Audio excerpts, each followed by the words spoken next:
All right.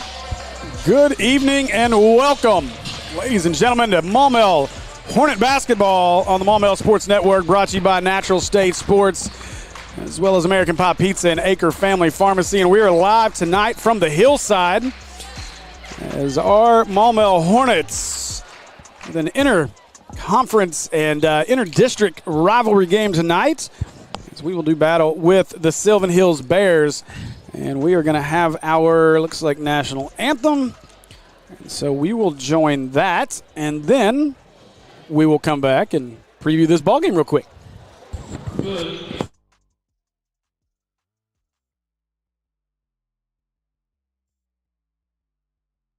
Central Conference matchup featuring the Lady Hornets of Maumelle and your Sylvan Hills Lady Bears. Prior to the introduction of our starting lineups, we would ask that everyone please rise and remove any headgear. First for our Pledge of Allegiance, which will be followed by our national anthem. I pledge allegiance to the flag of the United States of America and to the republic for which it stands, one nation, under God, indivisible, with liberty and justice for all.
All right, we are just about set for our starting lineups, and happy Valentine's Day to all of you. And, you know, I had to take my wife on a nice date to this ball game tonight. So, this is Kristen Henson on production, and big thanks to Carrie Reitnick on our camera. All right, our starting five, number 00, Ava Folks. At guard, a 5'4" senior, number 22, Deanne Garland. At guard, number 22, Chrissy Garland. At guard, a 5'5" junior, number 20, Deanna Lakehall. Number 20, Elena Flacco. And a forward, a 5'9" junior, number 24, Kaylin Robinson. Number 24, Kaylin Robinson. And a forward, a 5'10" junior, number 23, McKaylin Hall. And number 23, a junior, McKaylin Hall. And that is the starting five for your Maumelle Lady Hornets. Head coach Grover Garrison. Assistants Victoria Overton and James Watson. Sorry.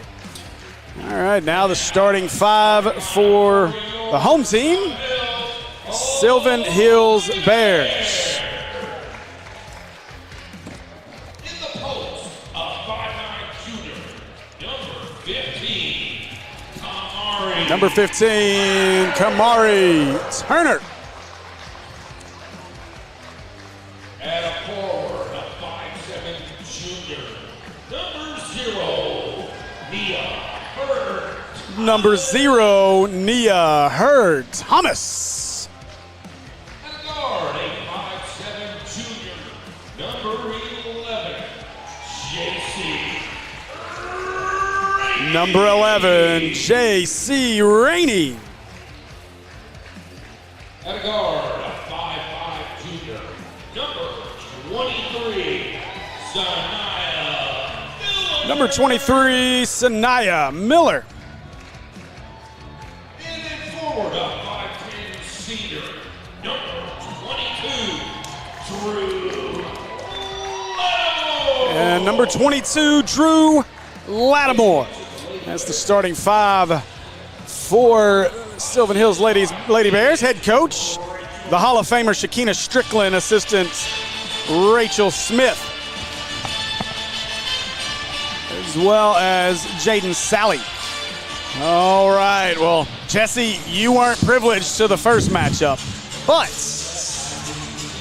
our ladies lost the first matchup by 15, 46-31 game at our place. Okay. A game where we played pretty well early on, and then things just kind of started to fall apart late, as it has at many times this season. This is a different Bears team as we get ready to jump, and the Bears battle for it mid-court. That's a kick.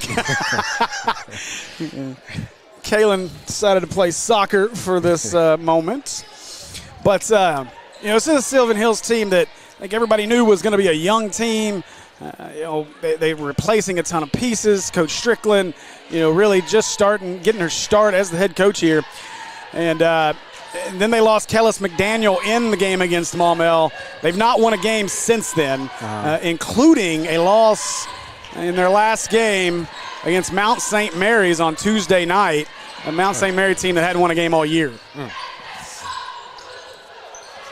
3 on the way. Cheese pizza. As Rainey knocks down the 3. And what's the call? Do we get a timeout? Coach Garrison. He didn't hop up immediately, so I thought, well. And so we'll see. This was a team. So I called the game on Tuesday at Mount St. Mary's. Let me just tell you, one of the most unique broadcast setups I've ever had. We were in the corner behind a pole with ductwork in our face. It was interesting, but Sylvan Hills did not play well. Officiating was an issue, especially late in that ball game. But Sylvan Hills just did not play well in that basketball game. They didn't shoot it well. I joked with Jay Burr on the Sylvan Hills broadcast about the fact that this might be the first team that gets to 20 tonight to win this ball game. Both teams have a habit of getting into scoring droughts. Right now, Maumelle struggling with the pressure. That's a travel. If you missed it, had a good time over on the Sylvan Hills Sports Network on their pregame show. We got things started early over there, and I got an interview with new head football coach Mark Kelly. And Mark Kelly, a very impressive coach, and Sylvan Hills should be excited about the future for their football program. Only way to go is up at this point, though. 20 straight losses. It's time to find a win.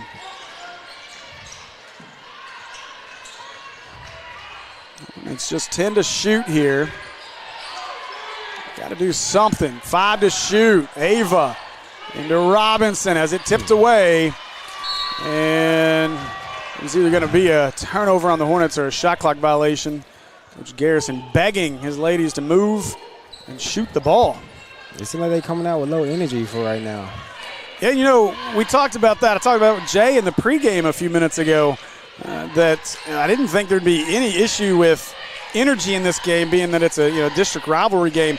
But at the same time, both of these teams are out of the hunt for postseason play, so now you're really just kind of playing the season out. So let's see what kind of energy comes out of these ladies. That's off to the right, air ball, and that's out of bounds. Maumelle basketball. But if you're Sylvan Hills, I would expect them to come out with energy in this one, just based off of the way they played on Tuesday night. And another turnover.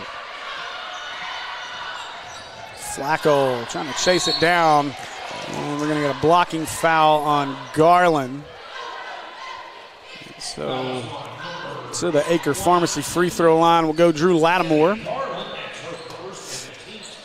This press don't seem like it's been what they faced in the past. They just been making like lazy passes and like floating the ball. So yeah, they got to pick up the energy to start getting at least past half court. Yeah, I'm with you, Jesse. There's not a bunch of crispness on these passes with what we've gotten used to seeing. Mm-hmm. And this team's done a good job of being aggressive up the floor to break a press. And so far, you're right. They look a little slow out there tonight. I don't know if that's, oh boy, easy offensive rebound. I don't know if that's a product of a week off or what, but this team definitely struggling here early. Yeah, those extra days off, it'll take you a minute to get back in the flow of things, well, in the game speed of things, so that could be one reason. You get a charge on Kamari Turner. And when you look at the standings, well, just a half game ahead of Sylvan Hills for the 7 seed. Coach Garrison wants a timeout again. Oh. Hornets are struggling to cross half court. And we may see a change as he does not like the body language of, I'm going to guess, McKalen Hall. And that's been an issue at times this year. I mean, I go back to the Parkview game at Parkview, and Coach set both Chrissy and McKalen in the second and never played him again. And, he's still instilling that culture in this program. It's been good to see a couple of big W's this year. Of course, win over Mount St. Mary's, a win over Parkview. But obviously at 2-9, 5 games behind Parkview, which would really be 7 games behind Parkview when you've lost to them twice. Mm-hmm. There's not any chance to make the postseason. Same for Sylvan Hills, who fell to 2-10 after that loss to Mount St. Mary's. So this is 2 teams that you feel like, though, are kind of headed in different directions. I was talking to some of the Sylvan Hills people, and they see Coach Strickland with Sylvan Hills as struggling with a lot of the things we were struggling with just a couple years ago, getting enough girls, ladies out to play that were athletic, that knew how to play basketball. And so that's a big piece of what Coach Strickland's struggling with right now. It's a team or a program that's been really, really good over the last few years. And so, just a rebuilding mode right now under Coach Strickland. And I'm excited for what this team has in the future. They're very young, but as for our Hornets, we're young as well. And it'd be great to get some confidence going into the end of the season here.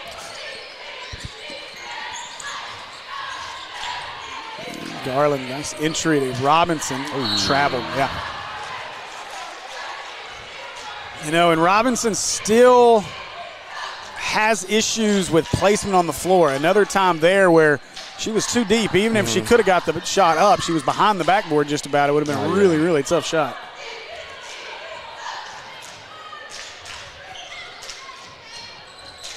And Lattimore with it. Gave it away to Rainey. Miller driving. Shot up no good. Flacco with the rebound. Now Garland bringing up the floor. Beautiful arena. We're missing light bulbs in the scoreboard. The home score doesn't even work. Oh. Garland tripped. That'll be a foul on Miller. And I guess tonight they're not keeping up with the statistics either up there on the board, as usually they got the player points and fouls up there for us, but they don't have that. How about our Sylvan Hills Sports Network? Her Flacco couldn't handle the pass. And now tipped out of bounds. It'll stay on this end, but you look down there at that, I've got them courtside for these ball games now at home, and you see Jay Burr, the legend of Sherwood, and then you got Jake Hall looking rather dapper, as he's going to have to cut out some point at during the boys' game. He's got a big date for Valentine's. That ball, I think that was tipped. Robinson too strong, and rebound came away to Lattimore. Hornets still cannot find a bucket.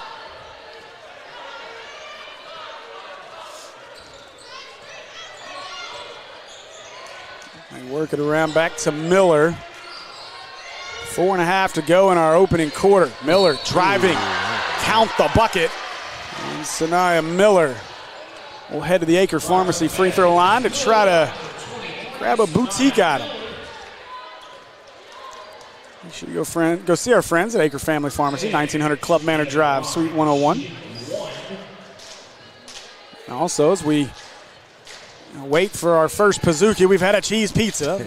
We got our own Pizookie, though. They got heart-shaped Pizookies at American Pie Pizza today only. So looking for a sweet treat for Valentine's, you got a couple more hours to get an order in. And Zoe, boy, the defense tight out of Sylvan Hills. Pushing is Rainey, and Rainey left it short. A nice chase by Ava. Foul on Heard Thomas. And it'll be Hornet basketball with 4:04 left in the first. Jesse, I'm going to go back, though. We're just not seeing that excitement, level that we've seen out of this team, which, that was a travel, got away with it. Tommy Starks into the game. Nice curl to Robinson. Now Garland with 18 to shoot will reset. Garland all the way to the bucket, but too strong. Garland claps her hands in frustration. Miller, jumper, air ball out of bounds. Hornet basketball. And I was mostly joking when I made the comment that first to 20 may win this game, but it has not been a great start offensively for either team. Yeah, let's hope they can pick it up. McKaylen Hall, break was quick as Stark sits. Hall back on the floor.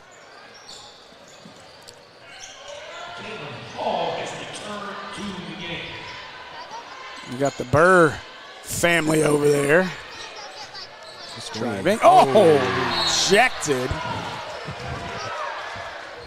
Yeah, I was joking with the Sylvan Hills guys earlier when I was down there at their table.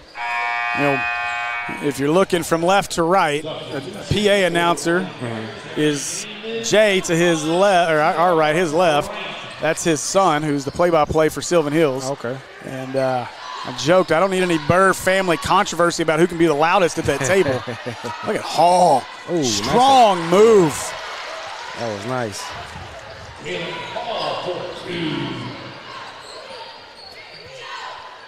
More Washington is checked in for the Bears, as has Kylie Metcalf. Washington begging for it and threw it away. Yeah, that was nice defense by McKaylen. Backing out of spot.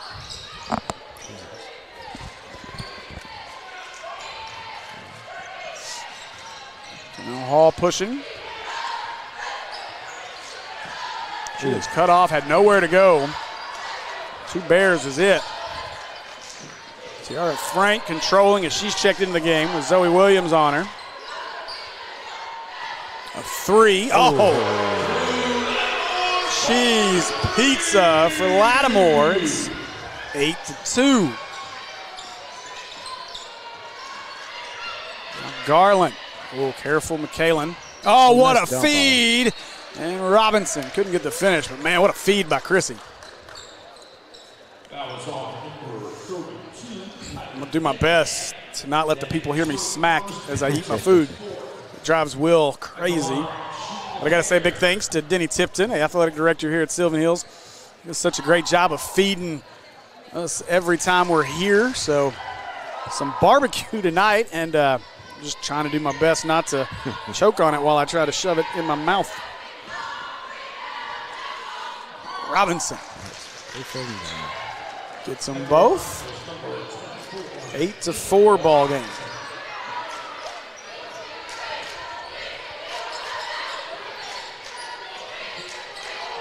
Lattimore gives it away to Frank. They'll work inside. Turnaround by Metcalf is, a really late whistle. Metcalf's shot was blocked. I'm going to say Hall fouled her. That is her first and the team's third. at the line. Metcalf to the Acre Pharmacy free throw line. And first one rattles off.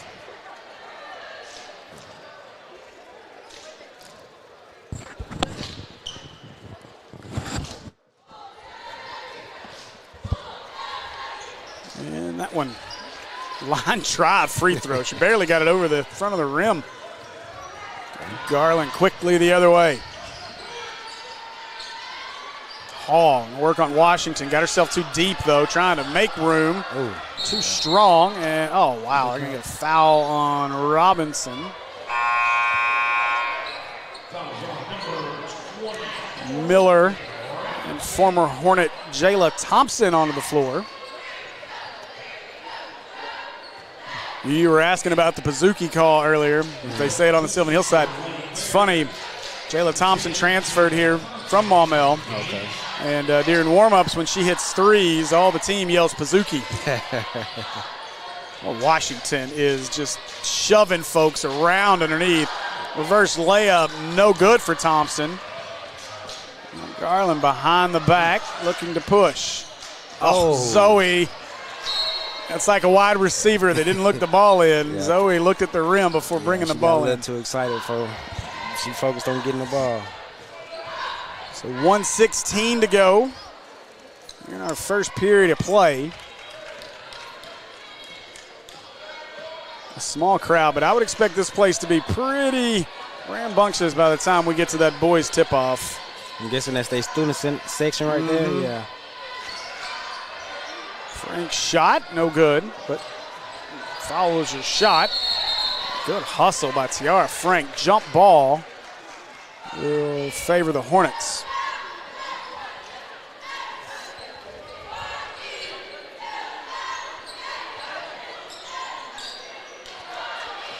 Over our last four, Jesse, we've alternated win-loss and win-loss, so now it's time for a win. It would feel good for these ladies to get a win over their district rival. Garland gives it up. Hall, extra pass. Zoe open in the corner. Ooh. Too much on it. Oh, Robinson. Oh, too strong on the putback. And Miller comes out of there with it. Miller puts on the brakes. Oh, it's a trap. That last possession was good ball moving, though. I tell you what, man, that's been the frustrating piece with this team is just you work hard to get yourself in good positions, just a little too excited when you find yourself so open. Yeah.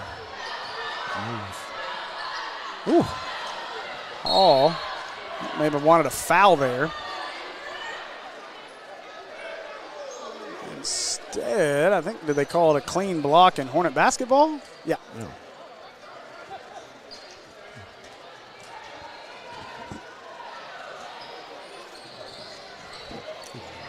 Garland gets it into Hall. Well, she is having trouble getting around Washington. 5 seconds left on the clock. Miller, good. Oh. Robinson did a good job chasing down. I think their feet got tangled up. They're going to get a foul on Robinson.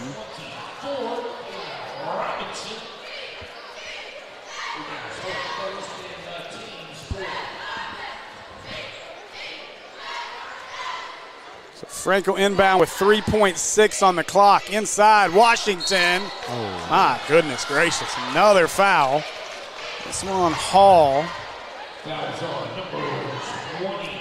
So 1 second left in the first. And Kimora Washington will make her way to the Acre Pharmacy free throw line. Go see our friends, 1900 Club Manor Drive, Suite 101.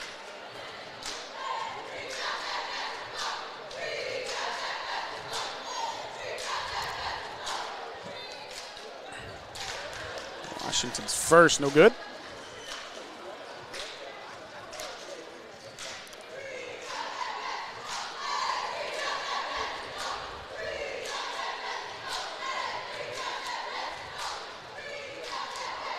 Second one well short. Hall with a rebound, and that'll do it for our first after a quarter of play. Sylvan Hills leads it 9-4. We'll be back with more Hornet basketball on Maumelle Sports Network right after this.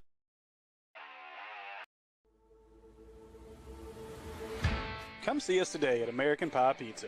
Enjoy our pizza by the slice daily from 11 a.m. until 2 p.m. Or catch one of our daily specials like $2 Tuesdays and get $2 off any large pizza. Are wings more your thing? Monday nights are Wingtastic Mondays. So get all the wings you can eat for just 69 cents a wing. And don't forget about the incredible cheese dip. Then to finish it all off, be sure to grab a Pizookie or one of our other amazing desserts. So head over to 9709 Maumelle Boulevard and let our friendly staff serve you today. Call ahead at 501-758-8800 or order online at www.ampiepizza.com. Live free and eat pizza at American Pie Pizza.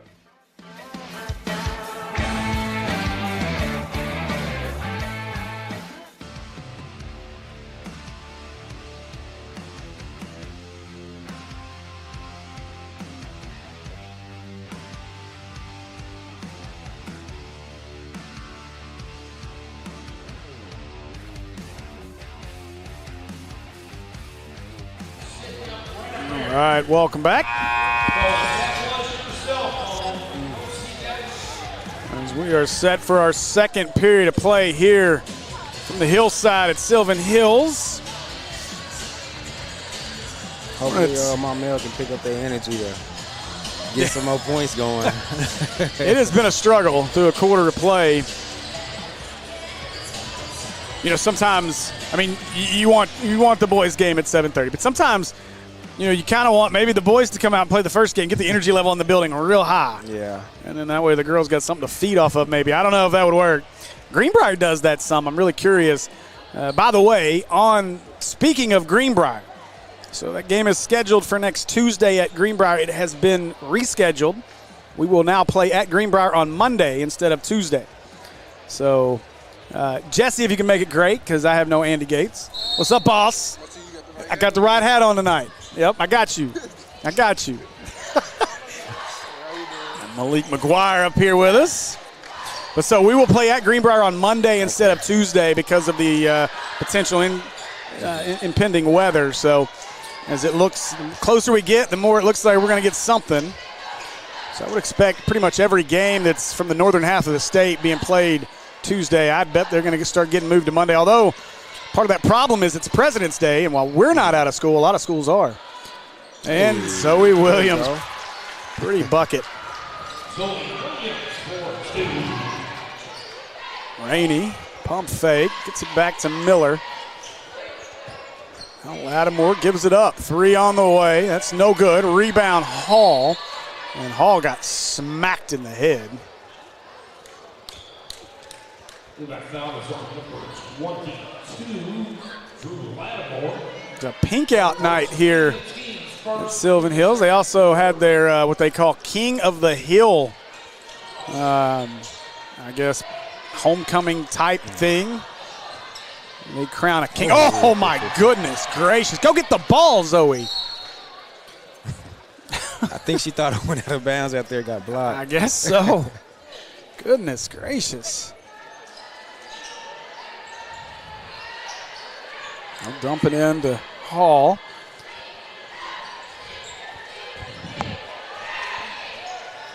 Robinson drop. Oh my gosh. Wow. Oh wow. I'm a little surprised that we're going to get a blocking foul here on Sylvan Hills. Chrissy might have been a little out of control on that drive and bailed her out. So 9-6 game. And as anticipated, scoring been tough. Oaks, nice shot. Nice shot, not tough for Ava as she drains the jumper. Yeah, I noticed they run that inbound play a lot on the inbound play on their own side. So that seems like they go to. Around, shot up, no good. Up top, 3 for Rainey. That's good. It's raining cheese pizzas as J.C. Rainey with the bucket. Go see our friends at American Pie Pizza, 9709 Maumelle Boulevard. I wouldn't expect us to have too many Sylvan Hills fans watching our broadcast with Jake and Jay on the call across the court from us, but if you are, please go see our friends at American Pie Pizza in Lakewood as well. And if you're on the west end of town, there's a location off Colonel Glenn.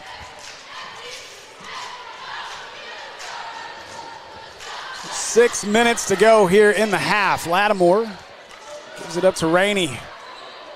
Rainey, she's already got 2. Oh, she nearly traveled. Lattimore driving. And who's that on? They're going to get Hall or Robinson? They're going to get Robinson again? Is that 3?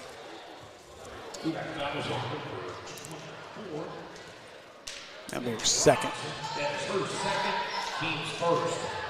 But that will get Carly Blunt into the game. First free throws, too strong. Robinson will get a break. The 2 fouls. Lattimore as well as Kamari Turner into the game.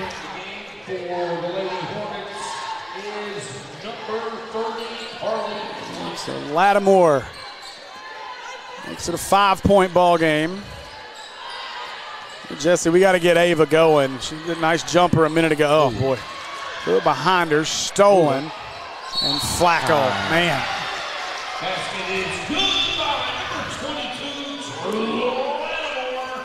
Lattimore to the Acre Pharmacy free throw line. I like the hustle out of Elena. Just can't be swatting down like that. Got to stay hands up. Yeah.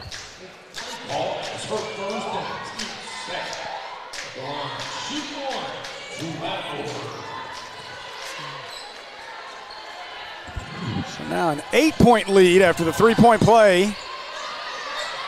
Flacco, boy, this harassing defense of the Bears. Definitely, I did not see this defensive intensity out of Sylvan Hills on Tuesday night when I called the game in Mount St. Mary's. It's probably like how you say when teams play Maumelle, they know they have trouble versus the press, so they make sure they focus on that. But, I mean, it seemed like they was doing better beating the press, so it's kind of surprising that it's working so good on them right now. I feel like through almost quarter and a half here so far, Coach Garrison's not going to be happy with what he sees on film. Again, you made the point earlier. We both made it. This team just doesn't look as crisp. I mean, and confident as we were seeing them in the Parkview game, even at times during the Jacksonville game. And so we need that confidence back. Garland driving, had the ball stuck on her hip. Rebound, Heard Thomas. Sylvan Hills making a double-digit lead. That's a 2. And Heard Thomas chases down the offensive rebound.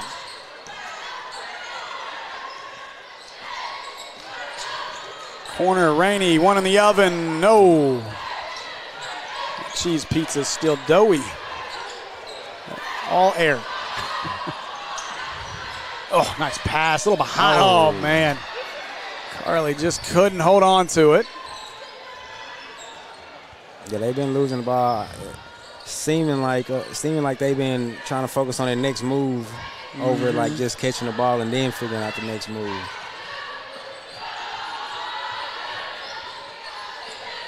Open look, Miller from the wing. That's off. Substitution for the Lady Bears. Returning to the game is number 10, Jayla Thompson. So Jayla Thompson back on the floor. Now, if Jayla hits a 3, we will say Pazuki, just because she is a former Hornet. Oaks long 2. And now Thompson hits the deck. And oh my goodness, another foul on Hall. That was a nice shot by Ava to try and get her some rhythm going.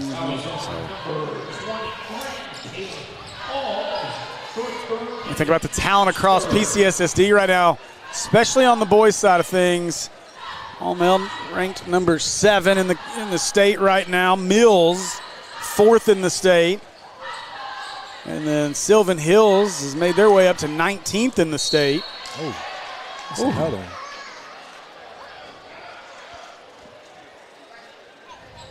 Foul is on number 23.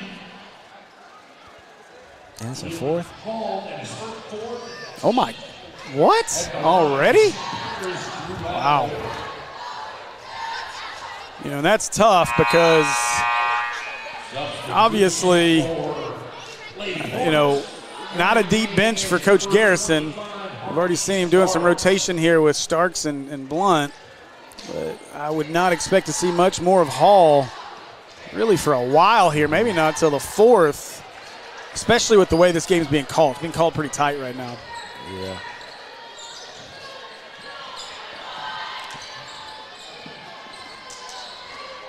So Folks with it. She'll give it away to Garland.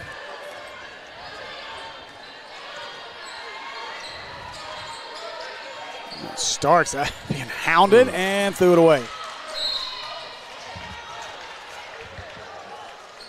It's just discombobulated out there on the floor right now. They do not look good.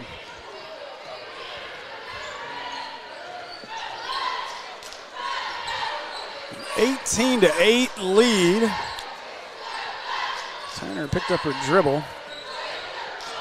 Nice move, but too strong. As Folks with the rebound.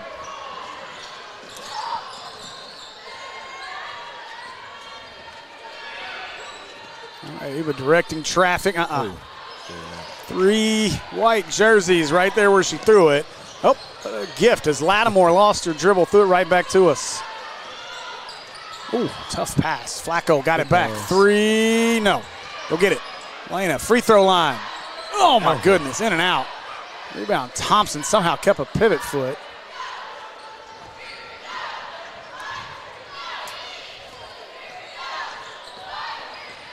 Driving Lattimore quick to the bucket, but she blows the layup. Nobody wants to score, Jesse. That's good. There it is. There you go. Chrissy Garland brings the rain on that too. She knocks that one down. That'll draw a timeout from Coach Strickland. See, they trying to get some energy going for this timeout. That was a good shot, though. As we look across the scoreboard tonight in 5A, Valonia and BB. That'll be a great game in girls play. Not so great in boys play. Boy, Benton Pine Bluff, what a game that used to be. Pine Bluff struggling this year, just 3 wins, and Benton is rolling. Currently the number 2 team in the state, according to Kyle Sutherland and SB Live. And let's see, Greenbrier travels to Jacksonville. Little Rock Christian will travel to Parkview. And, you talk about tough weeks. It's the Sylvan Hills, as we look at boys play, it's the Sylvan Hills team that comes into this with 8 straight victories. And so a tough one tonight. And then we turn around on Friday, on Friday, and get Little Rock Christian. So it's going to be a tough week as we get, obviously Greenbrier on Monday. Maybe that's the one saving grace to the weather coming in. We get an extra day to prepare for Little Rock Christian at this point. Starks and Blunt both on the floor now. We don't see that much. Robinson's got to get a breather. No McKaylen Hall with the 4 fouls. 90 seconds to go in our first half. Whoa. Garland had to chase down her own pass. She'll drive to the block. Nice drive. Oh! They're going to call a charge on Chrissy. I believe they did. Man. The ref's calling it pretty tight. No good. Offensive foul was charged. By the way, a lot of you guys know my buddy Trip Keeter, who we brought on, and he coined Pazuki. Trip Keeter got to call his first ever Division I college. Oh, nice move inside. That was Metcalf with the bucket. Trip Keeter called his first ever Division I college basketball game on ESPN last night. He called Little Rock, Tennessee Tech. So super proud and happy for him. Nice shot. Nice pass. Oh, just off. Good rebound by Starks. Got blocked. And now out of there with it is Miller. Miller pushing. Away to Frank. Frank wound up, threw it up there. No good. Putback's no good by Metcalf. Turner, she eyes a 3. Back iron, got her own rebound. My goodness. 30 seconds. Thompson, that's off. She was wanting the Pazuki. No good. Hornets 21 seconds as Garland brings it up. Garland stops, step back, bucket. Seems like the Hornets kind of tired too. Yeah. And Garland for 2. Oh, it was a short week. I mean, we had parent-teacher conferences on Monday. They only had a 4-day school week this week. 3 on the way from Miller, no good. And that'll do it for our first half of play. After a half, Sylvan Hills leads it 20-12. We'll be back with more Hornet basketball here on the Maumelle Sports Network in just a few minutes.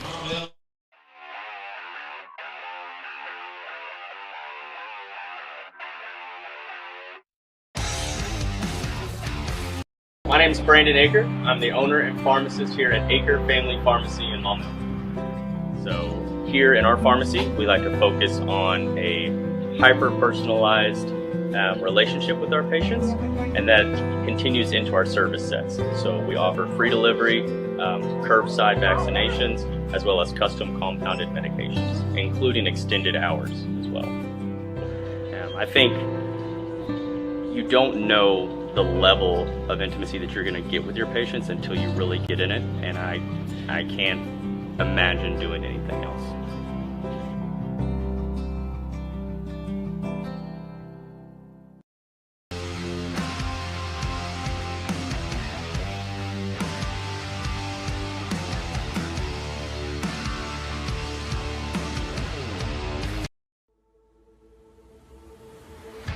Come see us today at American Pie Pizza. Enjoy our pizza by the slice daily from 11 a.m. until 2 p.m. Or catch one of our daily specials like $2 Tuesdays and get $2 off any large pizza. Are wings more your thing? Monday nights are Wingtastic Mondays. So get all the wings you can eat for just 69 cents a wing. And don't forget about the incredible cheese dip. Then to finish it all off, be sure to grab a Pizookie or one of our other amazing desserts. So head over to 9709 Maumelle Boulevard and let our friendly staff serve you today. Call ahead at 501-758-8800 or order online at www.ampiepizza.com. Live free and eat pizza at American Pie Pizza.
Right. Welcome back to the Hillside and happy Valentine's Day as we bring you 5A Central ladies action between the Sylvan Hills Bears and your Maumelle Hornets. Sylvan Hills leads this one 20-12, and if my prediction was right and the first team to 20 wins, well, we're in trouble. I was paying attention to them in shooting round. They was hitting a lot more shots, so hopefully that can translate to the game. Because they was knocking down a pretty good amount of shots in this shooting round. So hopefully they got a little more comfortable and settled down, and they can start running their game plan so it's not looking kind of ugly and slow like it was in the first half. You know, and you think, too, there's conversations a lot of times about different venues and shooting in different gyms, and obviously the sight lines are different here. Bigger building, taller ceilings, more room behind the backboard, the goals. It's an independent goal versus a goal on the wall. I mean, so many different things, and so you just wonder if between that, maybe not seeing it well, but also all the fouls called in that first half may have had an impact on this Maumelle team and their confidence. So let's hope that was the topic of conversation during the break with Coach Garrison. Oh, yeah. Oh. And now Sylvan Hills looks to push. Heard Thomas, front iron, rebound Folks.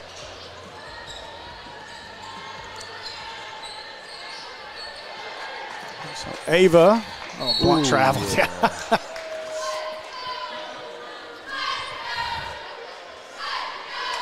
So another turnover, 2 turnovers on the first 2 trips for the Hornets here in the second half. Not a good start. By the way, wherever this barbecue came from, that chicken is good. Pork was good, but that chicken was really good. Way to go, Denny Tipton.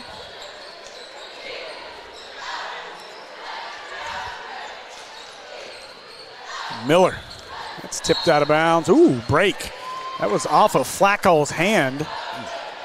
Hornets get a break. Let's see. Yep. Okay. Oh, he changed his mind. Coach Garrison going to argue his point here, and now we're going to have our officials get together. And we got one official pointing this way. We got one official pointing that way. This official's going to win. It's Sylvan, maybe Hills basketball. Nobody knows. Okay. There you go. Rainey will inbound. Good action to get Lattimore open. She passes on the 3. Heard Thomas will not. Long, but man, he mistimed it. And we got a tee. Who'd they tee up? Starks or Turner? Oh, wow, they're gonna get Starks. Oh no, what are we? Yeah, okay. There is a lot of confusion on that basketball court right now. And hey, I saw earlier Starks had turned and made a comment or a gesture towards a Sylvan Hills player, and it must have been one of those magic word moments. So Turner misses the first one. This is not a good free throw shooting Sylvan Hills team. They missed a lot of free throws in the Mount St. Mary's game on Tuesday. They're really just not a good offensive team. Neither one of these teams are overly impressive offensively.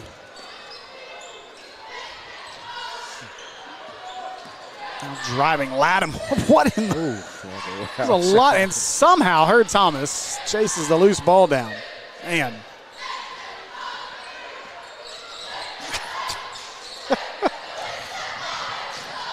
Rainey. Wow, too much on that. And Blunt unnecessarily tried to chase that one down, and it'll go off her hand. So 6:19 to go here in the third. And a foul on Sylvan Hills. That one's on Turner judging by her reaction of the floor. That was on number 15, Mark. That is her second. I don't know, Jesse. I feel like there's just not much energy in this building, period. Our officials are kind of lumbersome up and down the floor. Yeah, I can sense it too. Oh my gosh, just taken away by Miller. And now Lattimore out in front of everybody. And Lattimore lays it up and in. Lattimore for 2. By the way, Jesse, if you ever get a chance to come out here during a football game, Tim Burr, who's over there on the PA, has got. Oh my God. That she's not on your team.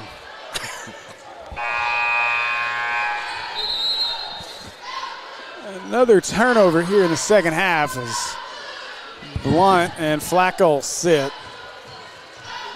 That was, again, this has been interesting. Play Chrissy was dancing with it, had to let it go so she didn't go out of bounds or travel. And then Blunt caught it, but acted like she didn't want it and threw it right to the Sylvan Hills player. Now a missed layup. Good Lord. Oh my gosh, it came.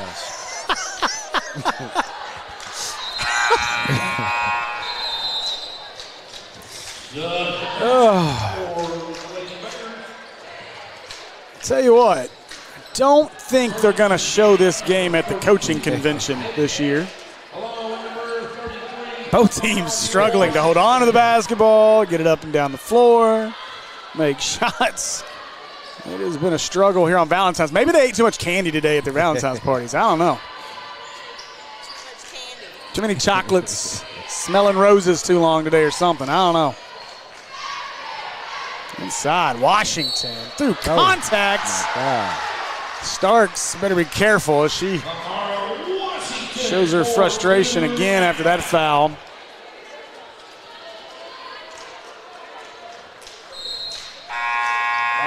Boy, McKaylin Hall. I didn't expect her to check into the fourth. We don't really have a choice because that's 3 now on Starks as well. So, and Blunt has struggled in her minutes out there. So is everybody else. Washington gets the free throw from the Acre Pharmacy free throw line, and now Sylvan Hills will show some press after the made bucket. Under 5 to play in the third. Oh my gosh. That screen a little high. Now Hall just nothing to do with it. Garland, open look. No. And rebound Miller. Lattimore asking for it. Go. Good hustle by Chrissy. If anything, she was not giving up the easy bucket. Back to the Acre Pharmacy free throw line. Now goes Lattimore. Has my male shot any free throws? We had a 3-point play, didn't we? Yeah. I believe so. Yeah, I just couldn't remember. It's been so scarce today. I mean, we're still stuck at 12. That one's short. Oh my gosh, another offensive rebound. Sorry, Jesse. Oh yeah, I was just gonna say we can't get a rebound. Man.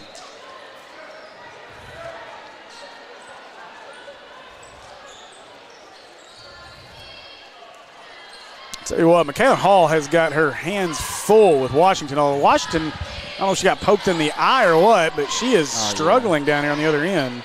Maybe a contact came out or something. I know that look. Garland split it. Gosh, just can't hold on to the basketball. Hall, free throw jumper, back iron. Washington with the rebound. Uh-oh. Jump ball, possession will go to the Lady Bears. Sylvan Hills now, halfway through the third, and it's been a struggle. And Coach Strickland may agree. She wants a timeout. And they're still trying to get whatever's going on with Washington's eye. So you're right, maybe she just hopes she didn't get it scratched or anything.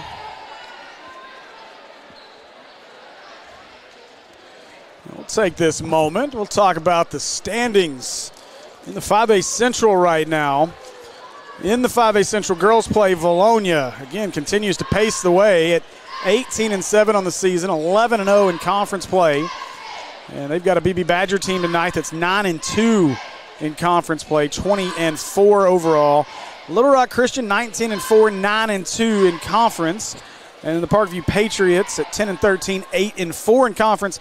And really, I mean, Jacksonville has a shot, Greenbrier an outside shot, and that's it. Maumelle, Sylvan Hills, Mount St. Mary's have all been eliminated from postseason play. The Central matches up with the West when we go to Greene County Tech for the state tournament. On the west side of things, Farmington continues just to dominate. Doesn't matter if it's 4A or 5A. They are 22-1 on the season and 10-0 in 5A West play. The season was to end today. Farmington and Parkview would match up in the first round of the state tournament. Mountain Home continues to roll, 21-4, 8-2 in conference. They would match up with Little Rock Christian, and boy, would that be a fun game. And then Greenwood, the perennial powerhouse of 5A girls basketball, actually sits tied for second. I did not take a look at what the points look like because I'm not doing all that math and figuring, but them and Mountain Home are tied at 8-2, and 3 in and out. Rebound Hall. If I remember correctly, thanks to my guy Dylan Connolly, Mountain Home did knock Greenwood off, I think, at least in one of their matchups. And so Greenwood would currently be facing BB, and that one knocked away. And Van Buren all the way. Lattimore, and biggest lead of the night now for the Bears at 28-12. But Van Buren would match up with Valonia, and that's not a matchup you want in the first round. Pazuki! Folks with a 3, and I can finally eat a slice of a Pazuki because we got one.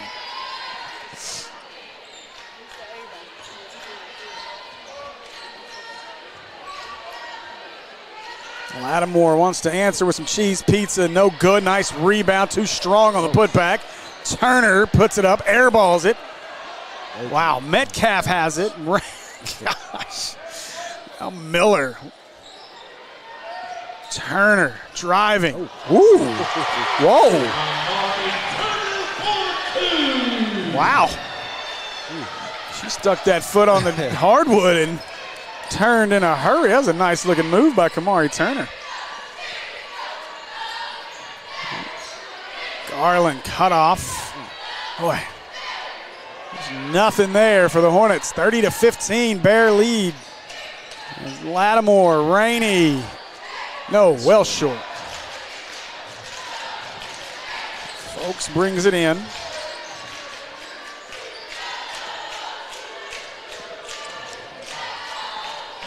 Out to the corner. Zoe open 3. Airballed it. Wow.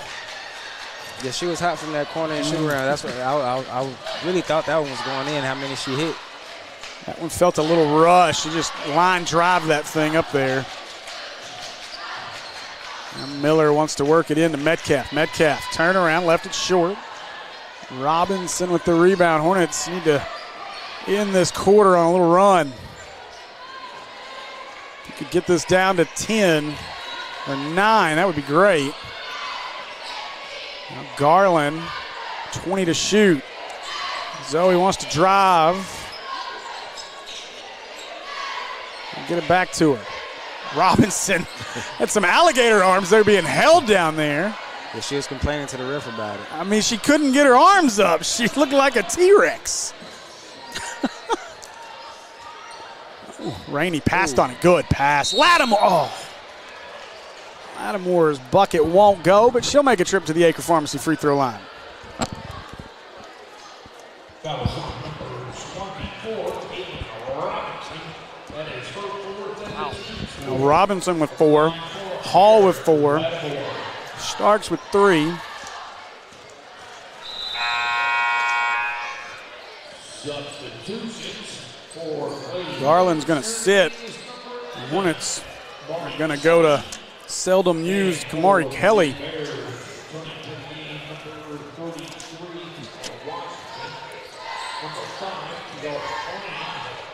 Lattimore's free throw is good. Third Thomas back on the floor as Lattimore will get a break.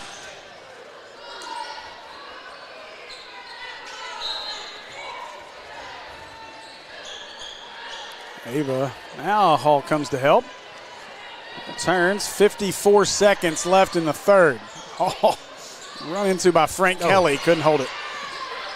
Oh, Hall trying to chase it down. Heard Thomas somehow come out of there with it. Miller back to her. Washington turns, block, too strong. Now Kelly with it.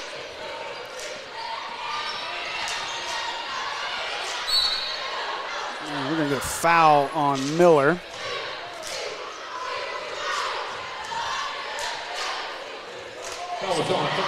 "31 seconds to go in the third as it's been all Sylvan Hills in this one.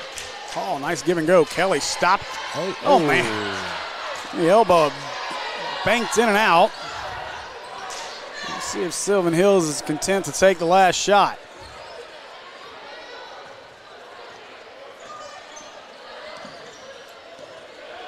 Hornets have made 1 bucket in this quarter. And it looked like Turner was picking Zoe up on that play. So 5.4. Zoe to Kelly. Oh, Hall got to turn and shoot it. Shoot it! Zoe finally put it up. No good. There's no sense of urgency there. That'll do it for our third. After 3, Sylvan Hills leads at 32-15. We'll be back with the final period here in just a minute on the Maumelle Sports Network.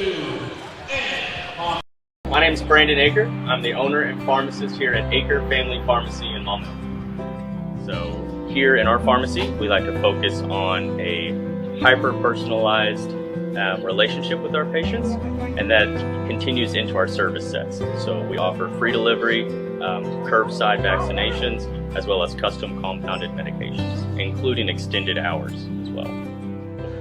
I think you don't know the level of intimacy that you're going to get with your patients until you really get in it, and I can't imagine doing anything else.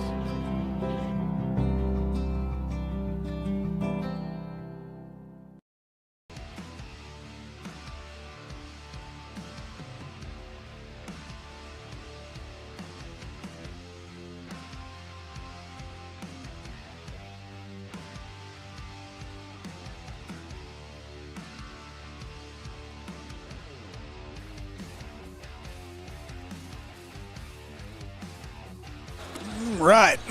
Welcome back. Live from Sherwood at the on the hillside, as they call it here at Sylvan Hills. Absolutely beautiful facility. We have been in Denny Tipton's ear quite a bit here over the last month or two, trying to talk him into bidding for the 5A state tournament next year. So hopefully, maybe. Oh my gosh, off the back of the head of Turner. Zoe to Robinson, and Robinson lays it up and in. And Robinson nearly with a steal. Oh, that's a turnover. No, she inbounded. What are we doing?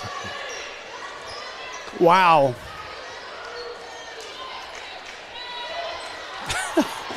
And the off the head turnover for the Bears as Turner had no idea that ball was coming.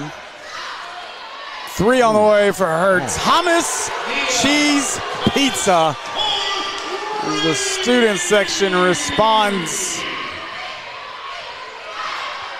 Kelly. Robinson go up. Ava wins the scramble. 7:18 to go in the ball game. 35-17. Nice screen. Folks, might have been hit. That's out of bounds. Should be Maumelle basketball, and it is.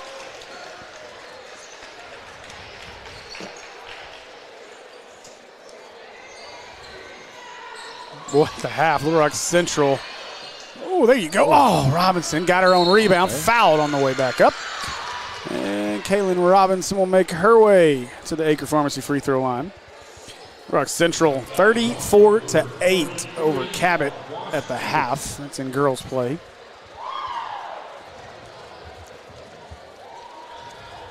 And 6A as that one rolls in for Robinson. 6A girls play. Little Rock Central over on the Tiger Sports Network. Sitting number 2, the defending state champions. 17-6, 6-2 in conference. They got a date with Conway at Conway coming up. That'll be one heck of a ball game. Conway, I believe, currently ranked somewhere around the 13th in the nation. That's a solid squad up there at Conway right now as they look to get back to a state title. It is just about the best time of the year. Ooh, nice pass. Washington, though. Shot, put it off the front of the rim. And stolen by her Thomas. Flacco, good D. She denies the easy bucket. Lattimore, jumper, doesn't go. Hall comes out of there with it. Hornets want to run. They got numbers. Give it up to Robinson. Instead, Hall, she'll keep it. Coast to coast. Robinson, she couldn't clean it up. Lattimore, oh no! That'll be 5 on Robinson, but that's not a foul. Lattimore was throwing elbows and just lost her balance. Goodness gracious. So Carly Blunt will check in. Robinson with her 5th foul after sit. And she comes off smiling as always. Doesn't matter what's going on in the game. Kaylin Robinson's going to give you that smile.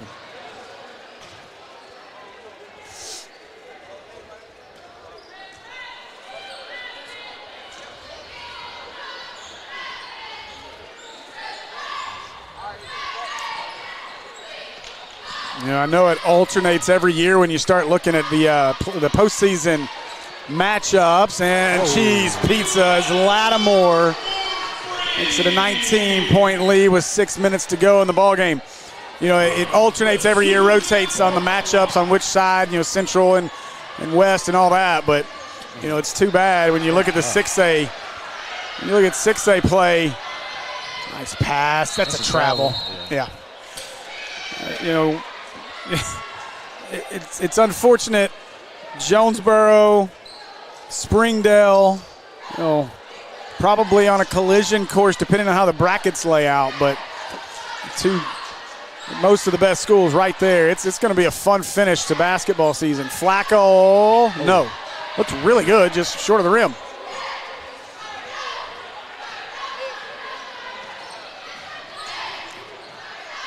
Heard Thomas, she wants Cheese Pizza. No good, but got her own rebound. Inside, Turner. Yeah, that's been the story of the game right there. Maumelle can't get a rebound. And Coach Garrison wants a timeout, so reminder to go see our friends at American Pie Pizza. And get yourself a Pizookie, and if you hurry, what time is it? 7? You got less than a couple of hours, but give our friends at American Pie Pizza a shot. You can get you a heart-shaped pizza, a heart-shaped Pizookie. You're looking for that late-night snack with your Valentine. Perfect spot to go do it. 9709 Maumelle Boulevard in Maumelle, and also located in Lakewood, just down the street here in North Little Rock.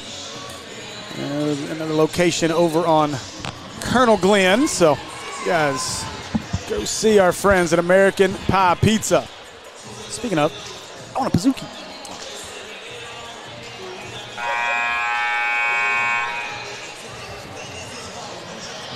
No.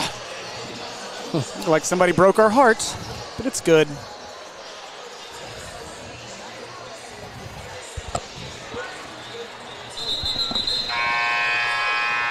Sorry, Will, don't listen to this part.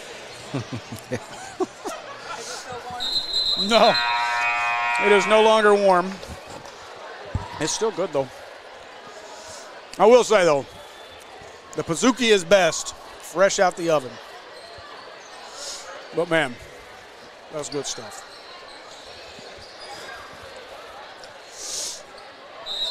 All right, so 5:18 to play in this one. Sylvan Hills out to their biggest lead of the night, 40-19. Flacco, oh my gosh, too deep. I'm sorry, I said Flacco. It was Folks, and Hall rolls it over the front iron. Hall for 2.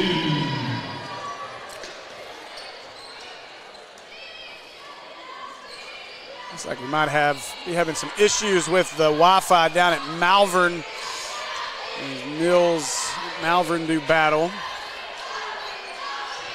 Shot, oh man, another offensive rebound, and the blue sea here in Sylvan Hills parted in the lane, and an easy bucket for Lattimore. And Garrison cannot be happy with what he's seeing. Hall rolls, nothing there.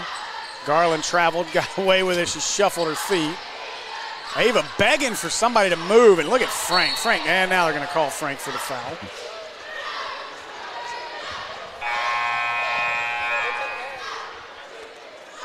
And a line change coming for Sylvan Hills. Coach Strickland. It's Jayla Thompson, Sanaya Miller, Washington on the floor, as well as Sydney Wilson, who we've not seen her play all year for Sylvan Hills. Flacco, she turned that corner and said, no thank you. Oh, basket's behind you, come on. Really a carry. There you go, open look. Pizookie! That was a good shot. Good ball movement. Good job that time by the Hornets to find Flacco open. And now under 4.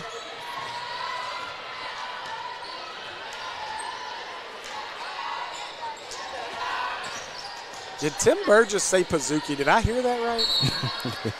An offensive foul.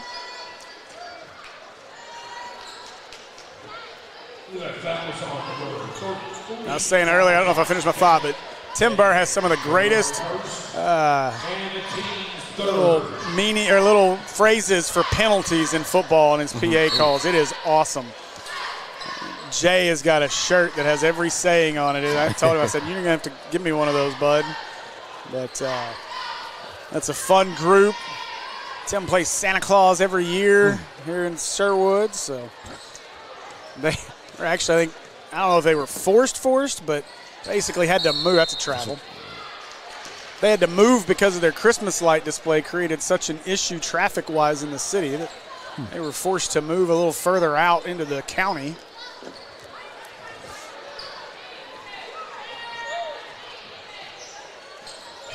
Sherwood's very own Osborne's, if you were around for the Osbornes back in the day here in Little Rock. Oh, nice move. Oh, man, a late whistle. Rainey is beside herself over there. And in her defense, that foul, her whistle came really late. So folks will head to the Acre Pharmacy free throw line. Well, it's down 18. I think it's 17 now after the free throw by Ava.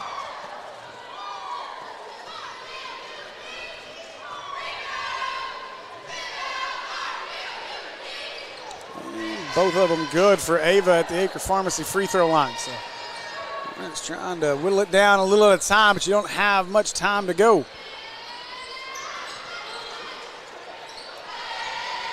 Thompson They are begging her to shoot it. Now, these girls know her well, obviously. Played with her the last couple years.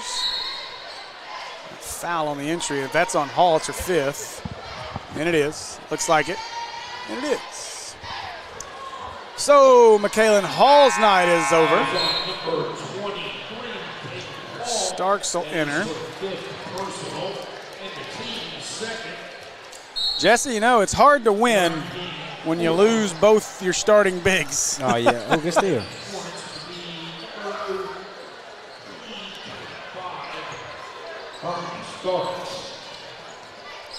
Folks quickly up the floor. Nice. Good pass. Pass, and Starks kisses it off the glass.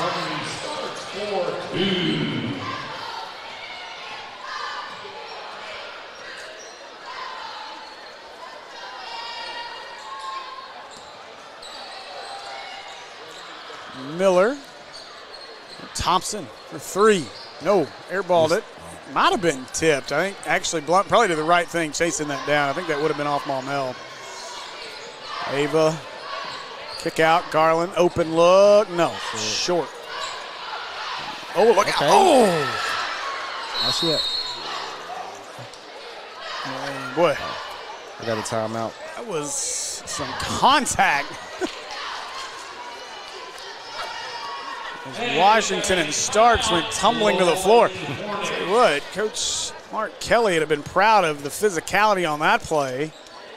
And again, if you missed our interview with new Sylvan Hills head football coach Mark Kelly, interviewed him during the pregame of the Sylvan Hills broadcast. We're going to cut that little snippet out. It's about a 15-minute interview with Coach Kelly.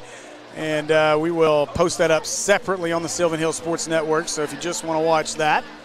But I tell you what, Jesse, I'm excited. You know, I was telling them down there, I mean, obviously I wear this Maumelle hat and love Maumelle High School and all that they have embraced us just like family. But I live here in Sherwood, and my kids both go to Sylvan Hills.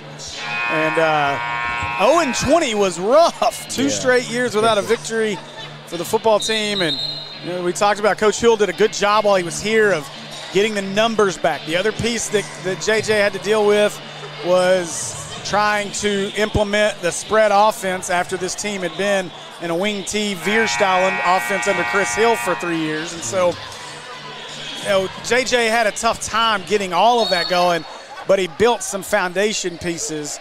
Now, Coach Kelly's going to come in, and they are high flying now. They're not the PA Sheridan Coach Kelly, but they are a very impressive, fast-paced team. They won a state title at Searcy, and so now it comes from Conway. And Ava just got to toss it up. We're going to get a foul. But I think that Sylvan Hills has got a chance to make some noise next year, already having some of those spread principles, and I'm excited. Now, week 0, I hope they catch that 21st L in a row when our Hornets and Bears do battle. But after that, I hope they win every one of them. Yeah. I mean, like you said, it can only go up from, 0-20. 0-20. So, folks, first one good.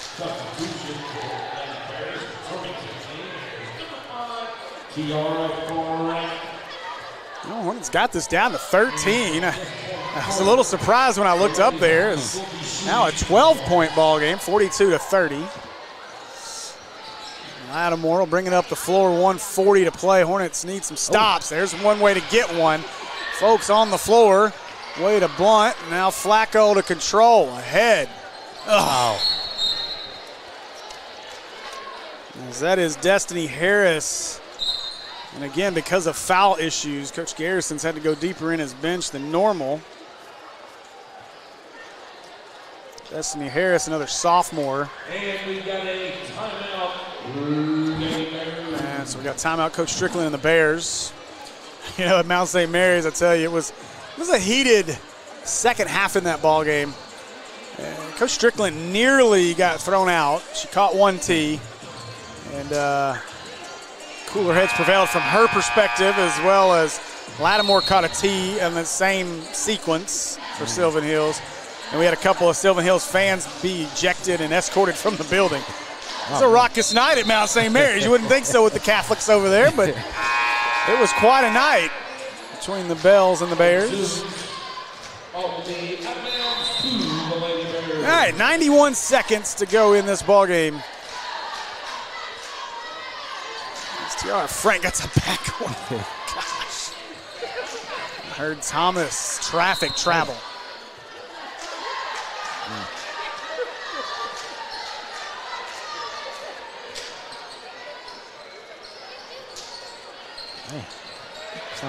Wow. And like, oh, good D. Oh.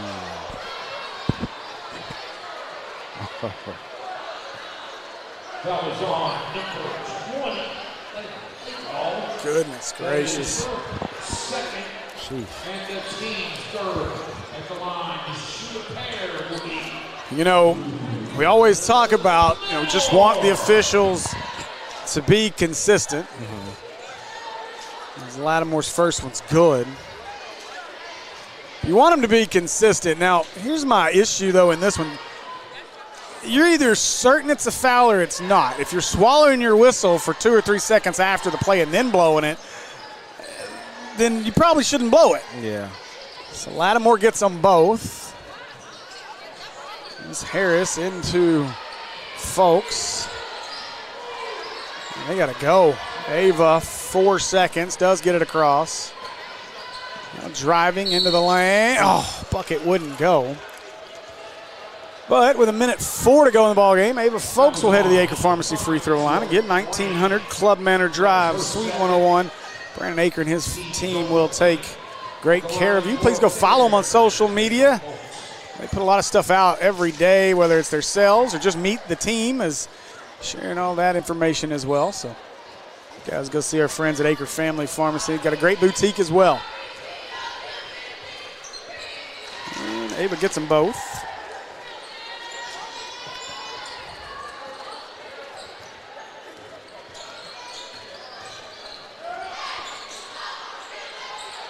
Frank Heard Thomas.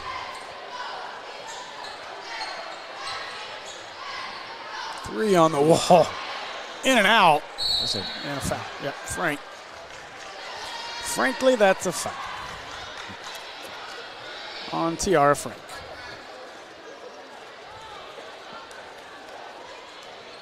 All right, Matt Jenkins, what's going on in BB? You got the huddle cam running things over there. Gonna make me have to go watch Eagle Vision to find out the score. At the line to shoot a pair when it starts.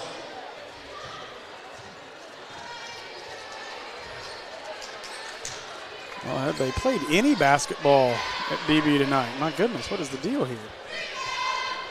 Like they've had a 3-hour pregame. Hey, Banks the free throw in.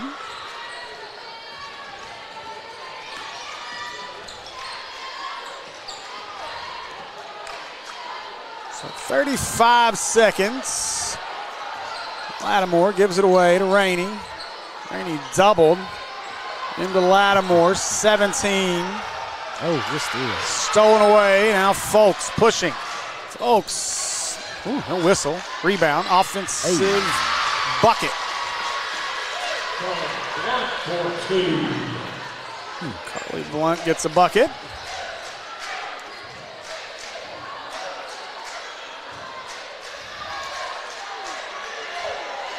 So that will do it. Sylvan Hills sweeps the season series over the Lady Hornets as they win this one 44-35. So congratulations to the Lady Bears getting back in the win column. Hornets dropped their second in a row and now have a matchup on deck Monday night. Not Tuesday, if you missed it. We have moved that game to Monday night at Greenbrier. So if you can't make it, please join us. All right, we're going to take about a 10-minute break, and then a top 20 matchup will ensue between the 19th ranked Sylvan Hills Bears and the 7th ranked Maumelle Hornets. See you in just a few minutes. Go Hornets.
All right, sorry. Welcome back. Had to catch my breath. Had to run up them stairs. I had to run to the other broadcast position and get them rocking and rolling. Thanks to William Watkins updating a computer the day of a game. And we learned nothing. All right, here we go. Good evening once again, ladies and gentlemen. Welcome everybody out to the Bears Den. Tonight, boys matchup featuring the Hornets of Maumelle and your Maumelle Hornets come into this game tied atop the conference standings. 10-1 in conference play. Number 7 in the state of Arkansas. a 5'10" senior. Number 2, Derek. Starting 5 for the Maumelle Hornets. Number 2, Derek Lewis. A 6-foot senior. The senior. Number 5, Cedric C5 Jones. A 6'7" Another senior. Number 10, Malik the Eraser McGuire. a 6'5" senior. Number 24. Another senior. Number 24, Mark Halen, the silent assassin, Rochelle. And a 6'4" senior. And another senior, number 35, Jace Tillman.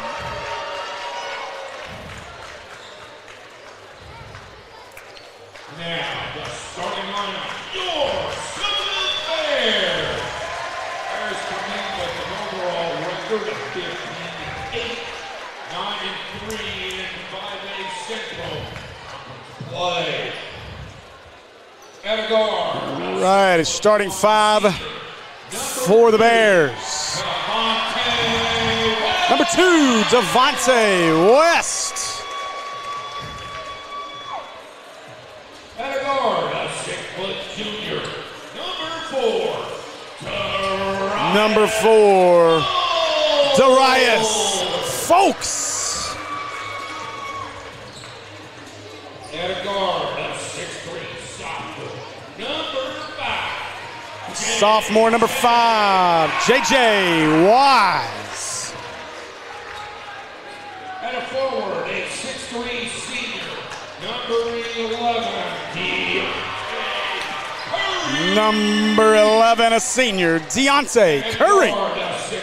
The final starter, another senior, number 13, PJ Davis. Head coach of the Bears, Josh Hill. Assistants, Ben Olberts, Kalen Tappan, Tanner Natsky, and Cordy Winston.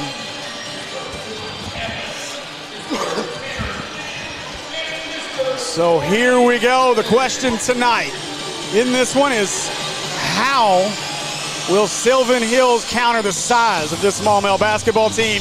They are outsized by quite a bit in this ballgame. They do not have too many guys that can match up with the guys on the floor for the Hornets. But athletically, this is a Bears team that can get up and down the floor. And don't let them get hot from the three-point line as Wise doesn't even jump. And Cedric Jones will start us off. Jones gives it away to Mark Halen. Rochelle driving, jump ball, I believe, and it is. So good defense there by the Bears. You know, in the game at our place, Jesse, it was kind of a back and forth affair till about the 3-minute mark of the first quarter. And then the final 3 minutes was the most exciting 3 minutes of basketball I've ever called. Obviously good for Maumelle. Wise jumper, no good, and the Eraser chases down the rebound. Rochelle, shoot it! He was 2 for 3 against Jacksonville. That was so much fun. Good to see Malik have a big smile on his face after he hit them both. Tillman jabs. And let's pass on it, 8 to shoot. Oh, Jones behind the back. Lewis for 3, that's off. Air ball, Wise with it. Student section lets him have it.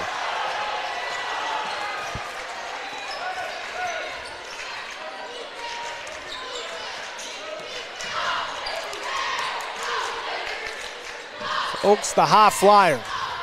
Let's see if he wants to test McGuire after getting blocked at the rim in that last game. West is willing to challenge. He misses, and Lewis with the rebound. Nice pass, Rochelle. Hey. Rack attack! Arkaylin Rochelle.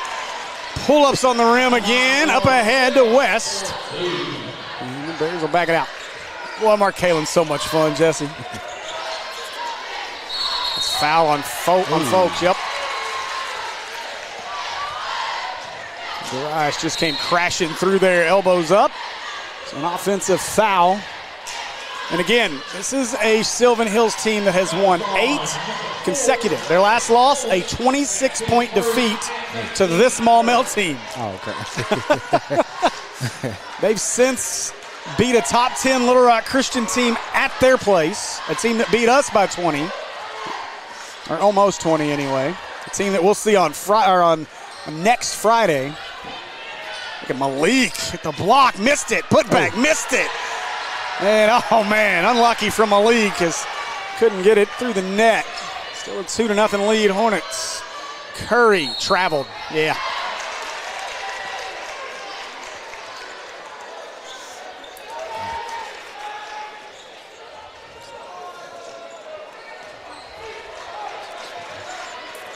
The team that survived Catholic, they were down 13 in the third in that game, came back and won that ball game at Catholic.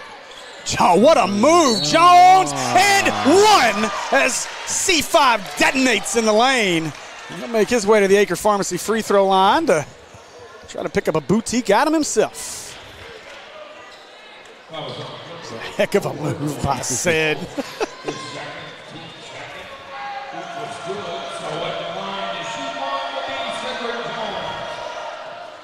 Jones, the three-point play. Let's lead it 5-0 to start.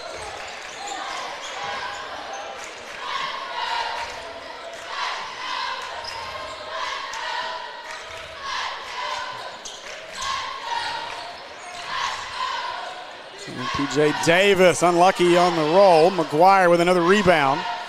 Gets it out to Lewis. Corner Tillman. Nothing there. I'll let Jones operate. Jones, kick out. Lewis, three in the corner, short.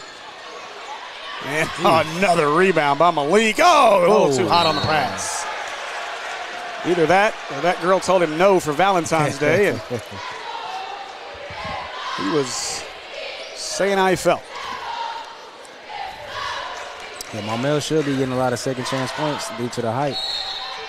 Kickball, yeah. Yeah, and you know, it was funny when we talked before the first game.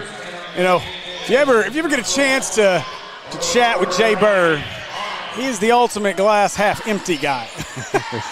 Now, can't blame him. 0-20 in football season calling games. He started basketball like 0-7 calling games. So he's like 0-27 at one point. So it's hard not to be negative. But that was a big topic of conversation. He's like, Maumelle, just way too much size. And I mean, it's true. This team is huge. And again, there's 6'7" sitting on the bench down there, not even dressed out yet. Yeah. So hopefully get back soon.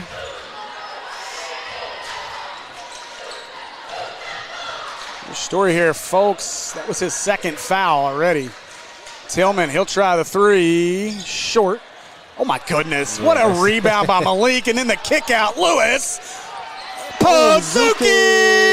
Oh, God. They wanted that one crispy. It had to cook for a minute, but it went in. And timeout Bears as the Hornets have opened this one on an 8-0 run.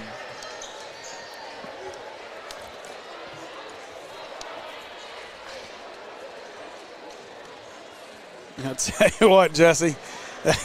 It's not quite reminiscent because we just don't have the highlight crazy plays we had in the first matchup between these two teams. But, again, to the point, we're starting to see, you know, where the size is just a problem for Sylvan Hills. I think Malik's up to 5 or 6 rebounds already, at least 4 or 5. And that's a young man. He had 17 rebounds earlier in the year against Parkview at their place. Yeah. So we were in that game. We were counting. I think it was 17 rebounds and 9 blocks.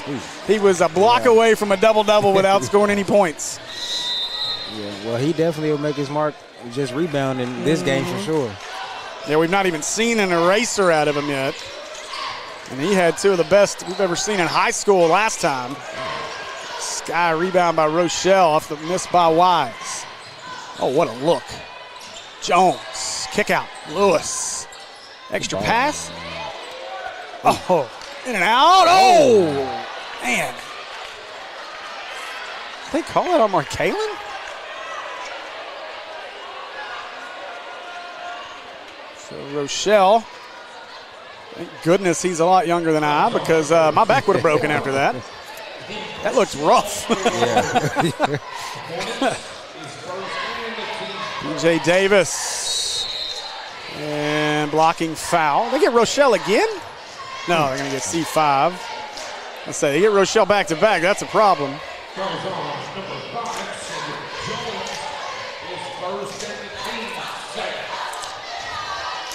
DJ Davis, a young man that Hornets do not want to see get going for the Bears.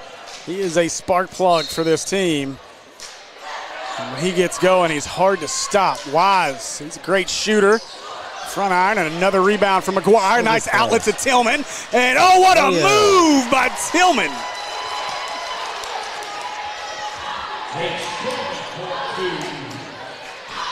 That's another one of McGuire's good passes that we always talk about. Yeah. I did a top 10 list of my favorite 10 dunks or rejections on the year. I may have to find 10 passes to put in one too. Wise, catch and shoot. Cheese pizza for J.J. Wise.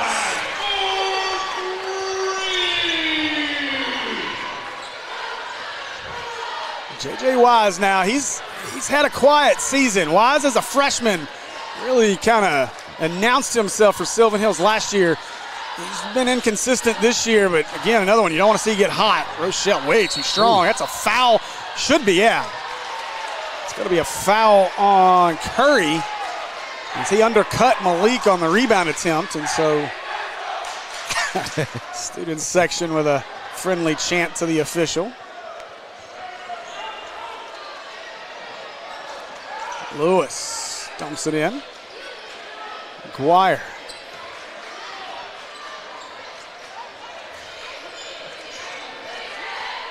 Wonder how many people saw the range of Malik against Jacksonville. Well, talk of range. Oh, in and out for C5 is a heat check from NBA range there. Davis. Oh my gosh. There was a wall of an eraser in the way. Three, too much. As West misses that one. Underhanded. Rochelle. Oh, just lost the dribble. Whew, look out. Three on the way for Parham. Airballs it.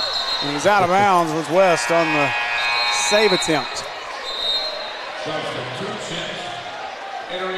Boy, I don't know if Sylvan Hills came out super amped or what here, but they are not shooting it well here in the first.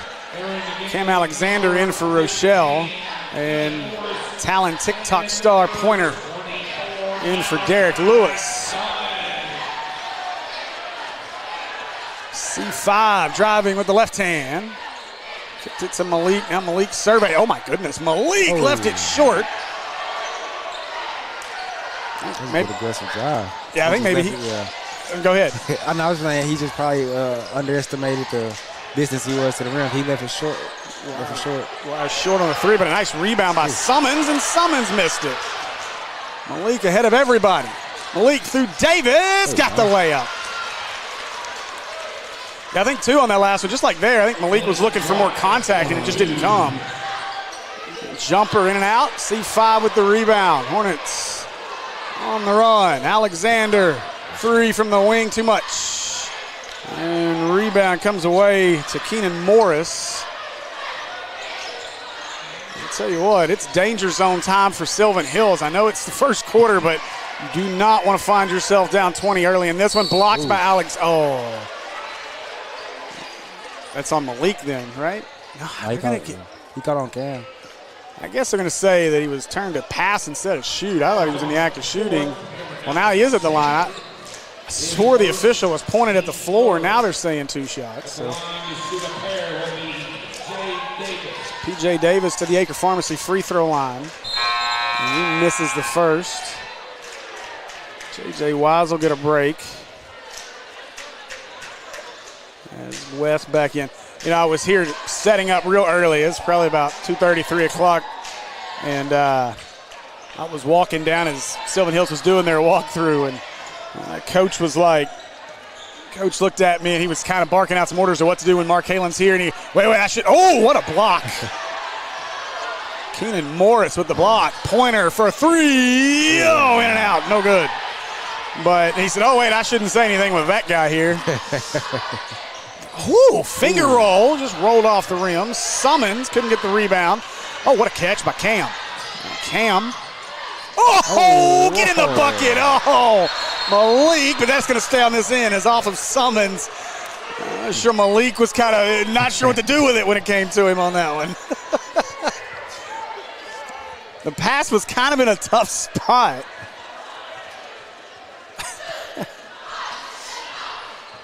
I don't know how much in practice. Nice lob there. Oh, good kick out. Pazuki! Cam Alexander off the dime from McGuire. Davis hesitation. Oh, good. Oh, but Malik again. Look at the pass. Outlet to Jones. Detonate him, C5 with a bucket. Now the other way, Davis catches, and that'll do it for the first. What a dominant quarter for the Hornets. After one, 17-3 here on the hillside. We'll be back with more Hornet basketball right after this.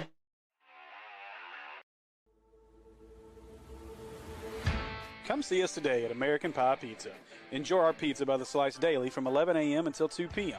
Or catch one of our daily specials like $2 Tuesdays and get $2 off any large pizza. Are wings more your thing? Monday nights are Wingtastic Mondays. So get all the wings you can eat for just 69 cents a wing. And don't forget about the incredible cheese dip. Then to finish it all off, be sure to grab a Pazuki or one of our other amazing desserts.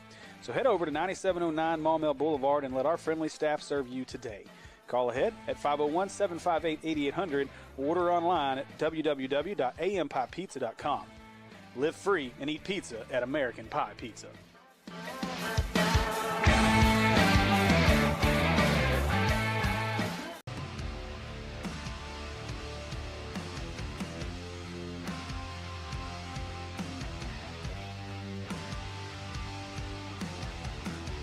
All right, we are back. We are ready for our second quarter play here on the hillside. Your Hornets lead this one 17-3. A dominant first. Now, dominant for sure defensively. They were pesky, but Sylvan Hills, man, just shot it terribly in that first. Alexander trying to get it into Rochelle. He's got a mismatch on Parham. Lost the ball. Got it back, scooped it up, nearly threw an oop to himself, but Kenan Johnson cleans it up. I'll ask Mark Halen about that later. I swear he was out of position, knew he was going to travel, and tried to throw an oop to himself. Sure what it looked like he was trying to get away with there.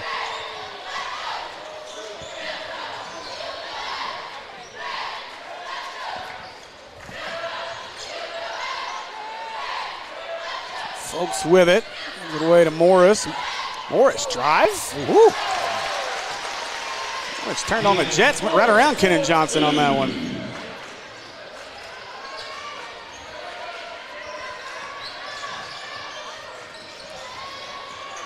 Driving. Boy, Alexander accosted. Lewis, Johnson, 3 on the way. It was a knuckleball out of his hand. That ball had no spin to it whatsoever.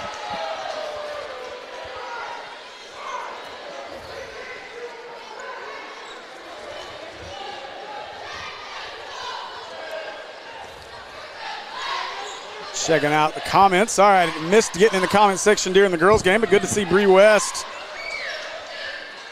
in the comments. Of course, Mama Pam. Shook's Mama Pam Owen.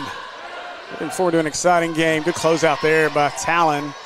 Corner, Folks, 3, no. Rebound, Lewis up to his cousin Alexander. Alexander, how in the... So, Cam was going to travel, so he just threw it up there, hoping for the best. Not the quick and easy turnover. Now Cam's going to have to sit. C5 will replace. And the team first.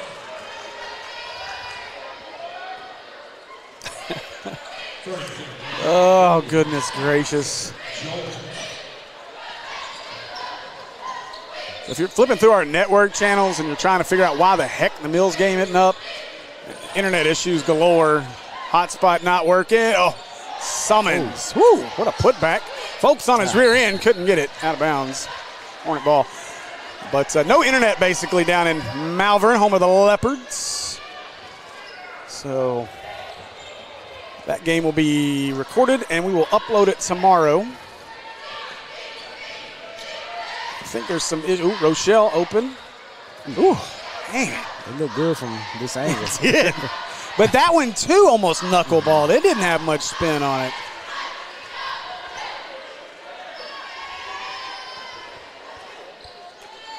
Bree West, I stay tuned in. Love it. Might have to, we may just need to bring you on, Bree, as a commentator in the girls' game. Ooh, cheese pizza for Ryan Parham. It's too bad there's not an American Pie Pizza on Rodney Parham. Ooh, that's a thank you. Golly. And I'm in no way, by saying what I'm about to say, comparing Markaylin Rochelle to LeBron James. But I feel like a lot of times he gets the LeBron James treatment when it comes to fouls because he's so big and strong, and he's a big kid. Mm-hmm. And I think a lot of times he gets hit a lot, but just doesn't get the foul calls because he just goes through the contact so easily. So sometimes Rochelle gets the bad end of it. Now, I'm not surprised that whistle came so late. We've seen that all night. So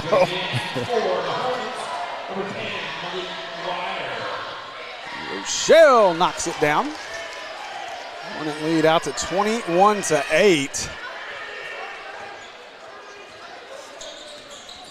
Let's see if Sylvan Hills can weather this storm.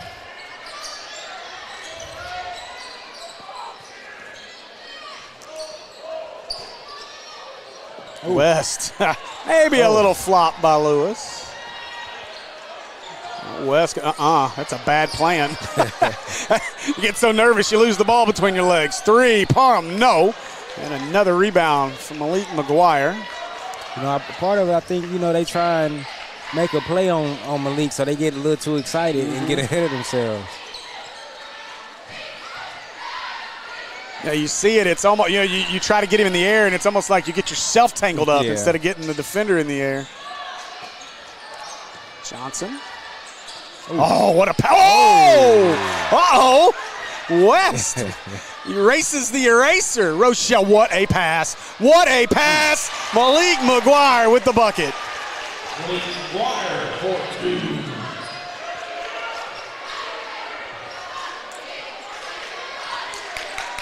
A war going on between Kenan Johnson and J.J. Wise. Now Parham gives it away to Curry. Wise with Johnson out on him. Folks driving on Jones. Folks fade away. No. Rebound Derek Wise.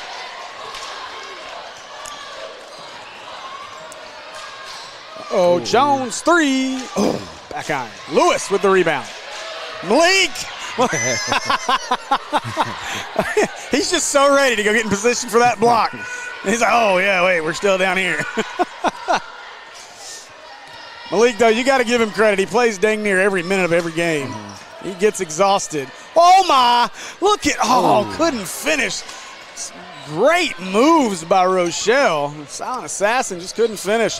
Oh, they were trying, and a good tip out of there. I'm not sure who got that, if it was Jones or Malik or Kenan. Oh, boy. Oh, my gosh. I mean, I think we call that a block, right? Like, he didn't touch it, but he forced him to shoot it behind the backboard. Wow. Driving. Malik didn't even jump, just let him go. Misses it. Lewis. Jones. 3-0. Sure, yeah. And Rochelle with a rebound. Wouldn't go. Mark Halen, the silent assassin Rochelle, headed to the Acre Pharmacy free throw line.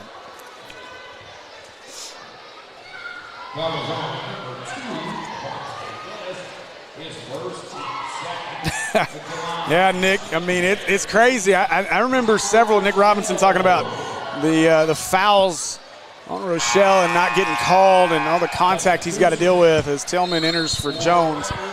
And it looks like Reese gonna, we're gonna get a timeout first. So I think Reese was gonna give Rochelle a break. Be an interesting lineup on the floor.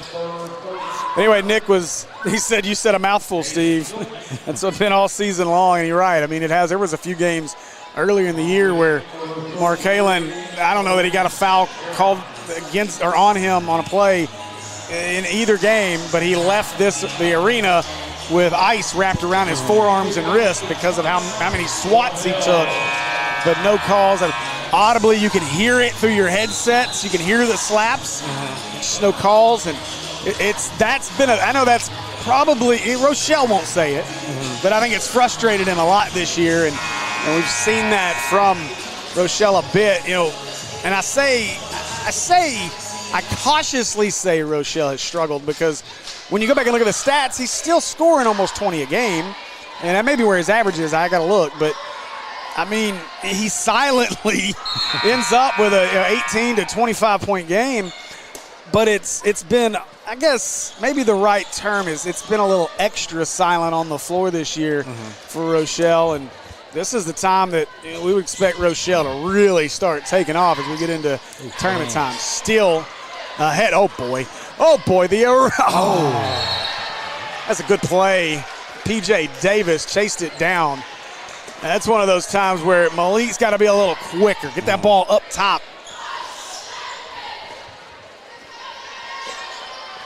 Up Davis to West. West hung up. He found trees.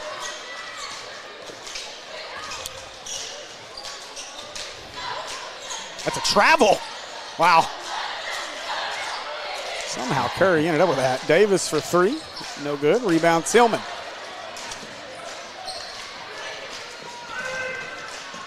Oh, Reese, nice pass. Lewis, look at him working around the perimeter. Johnson, no. Rebound Davis as the Bears look to run. Step back three for Folks. Oh, Rias Folks with cheese pizza. Down to a 14-point game. 1:19 left here in the first half. Tillman, no. But Chase Tillman will earn himself a trip to the Acre Pharmacy free throw line. The pink-clad student section not happy.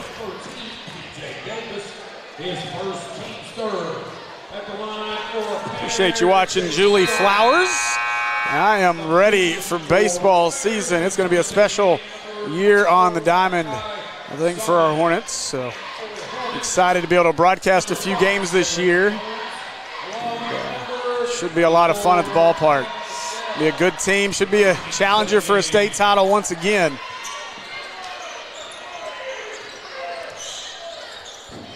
Now Davis. A minute to play as Davis finds himself open. Three-pointer does not go.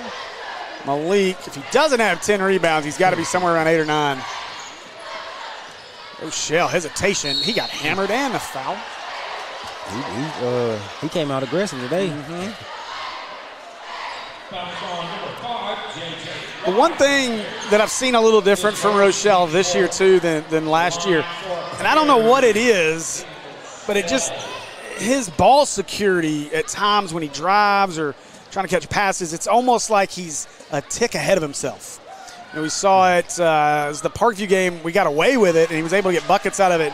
But multiple times, passes were behind him, or passes were in his hands, but he ended up losing it, bobbling it, having to go back for it, and then regain the play. And And we've seen it even tonight a few times where he's lost his dribble trying to drive. And so I know a big part of that is obviously when you're getting swatted at on the wrist and arms and no calls, you're going to lose possession. But there's been a few where he just flat lost it. Got them both there at the Acre Pharmacy free throw line, though. It's 47 seconds to go here. Davis driving. And nice soft touch by P.J. Davis. Oh, gosh. Jones had to go get it before Folks did. 32 seconds. Oh, my gosh, what just happened? We're going to give Shook the timeout. It'll be a 30-second timeout. What happened to Sid? Like, how did he end up on the ground like that? Looked like he got tangled up. Billy Davenport, we appreciate you as well. We love all of our Hornet fans. You know, it's funny. Jesse and I were talking about it a little bit ago, and I was talking about it with Jay on their pregame show earlier. But, you know, I've been fortunate that Maumelle gave us the opportunity they did early on, asked us to come do their basketball season after we had done a few football games back during the pandemic. And you know, the story is what it is, and we've grown to the point that we have. But you know, I've been accepted as part of the red and black Hornet family. I grew up in the blue Hornet family in Bryant, but I've always been a Hornet of one color or another, and could not ask for a better situation to be the voice of this network. And man, the fans have been just so much fun. We love you guys, appreciate you guys, and maybe this is the year that we can cut some nets down in Hot Springs, but we got a lot of work to do between now and then. Jones driving. Oh, Malik wasn't ready for it. Jones, try again. Oh, Rochelle caught the front of the rim. He was about, uh-oh, Folks may try to catch a body. Nope, just lays it up and in. And that'll do it for the first half.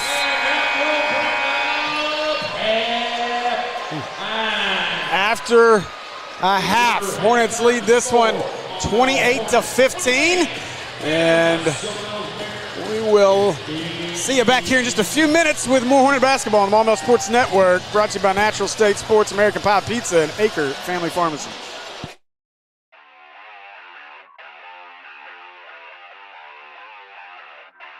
My name is Brandon Acre. I'm the owner and pharmacist here at Acre Family Pharmacy in Maumelle. So here in our pharmacy, we like to focus on a hyper-personalized relationship with our patients, and that continues into our service sets. So we offer free delivery, curbside vaccinations, as well as custom compounded medications, including extended hours as well. I think you don't know the level of intimacy that you're going to get with your patients until you really get in it, and I can't imagine doing anything else.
All right, welcome back. Sorry, I was going to come back, but I was waiting on the concert to end.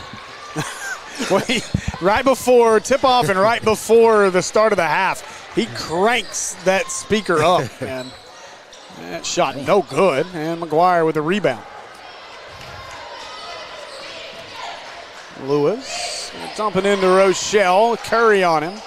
Rochelle, boy, got fouled again, no call. Away we go. Lewis gets caught reaching in the cookie jar. Just like that, Cam Alexander will enter. Rock Central needing to continue winning to hold on to that number 6 seed. They lead Cabot 27-19 as they start the second half over on the blacktop. I'm guessing something happened to Derek Lewis. That's why he got subbed out so fast. Oh, yeah, maybe so. I don't know, maybe it's just a foul, but maybe he tweaked something. Let's hope he's okay. Davis driving. Yeah, he traveled. I mean, as good as a block.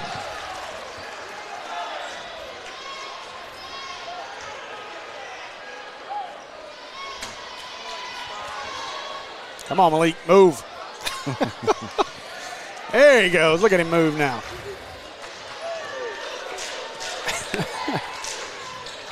Jones driving. Oh, what a pass. McGuire threw a ton of contact. Rochelle couldn't get it to go. Man, you're unlucky on that one. And now Rochelle got to be careful not to pick up a frustration foul. Good defense. Get it off to Davis. Davis, another really late whistle. And this one's going to be on Alexander. It's going to send P.J. Davis to the Acre Pharmacy free throw line, and it's going to bring Kenan Johnson back into the game, I'm guessing, for Cam Alexander, it looks like. Alexander, who's second at the line. Shooting a pair will be P.J. Davis. And returning to the game for the Hornets. That was the third foul on Cam Alexander. And Davis misses it. So still a 13-point game as Jones brings it up. Jones bumped, lost it, and say off of Folks.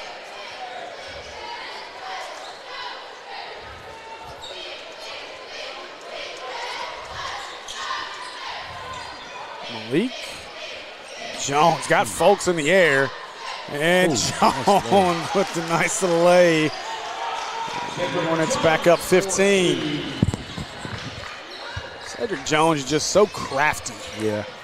Oh, rejected by Rochelle, then touched by Curry, and it'll be Maumelle basketball. Go back and see that. It was really close to a goaltend by Rochelle, but I think he got it before it got the backboard.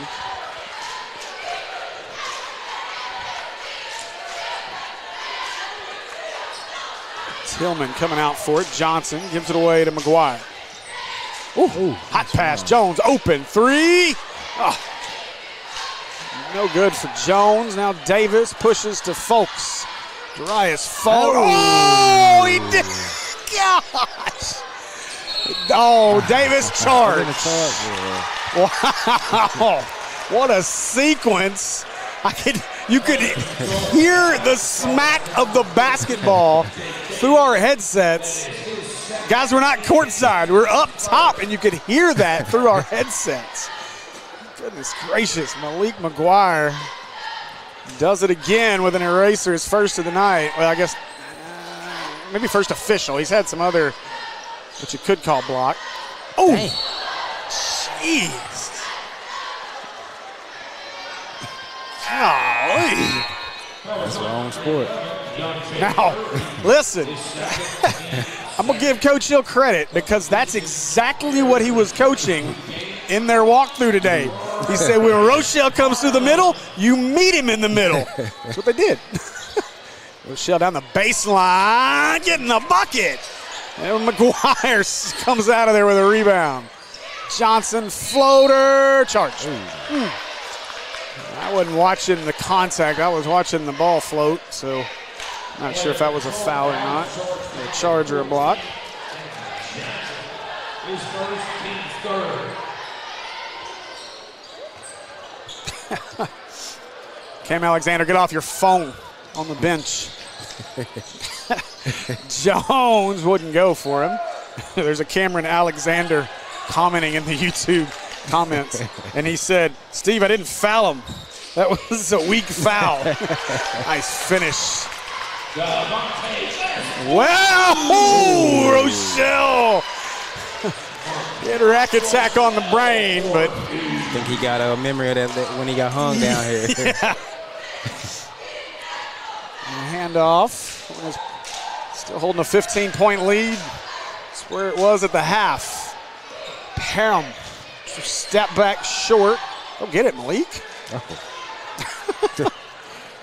And now West. Oh, cheese pizza, and that'll be a talking point in film study. Go get the basketball.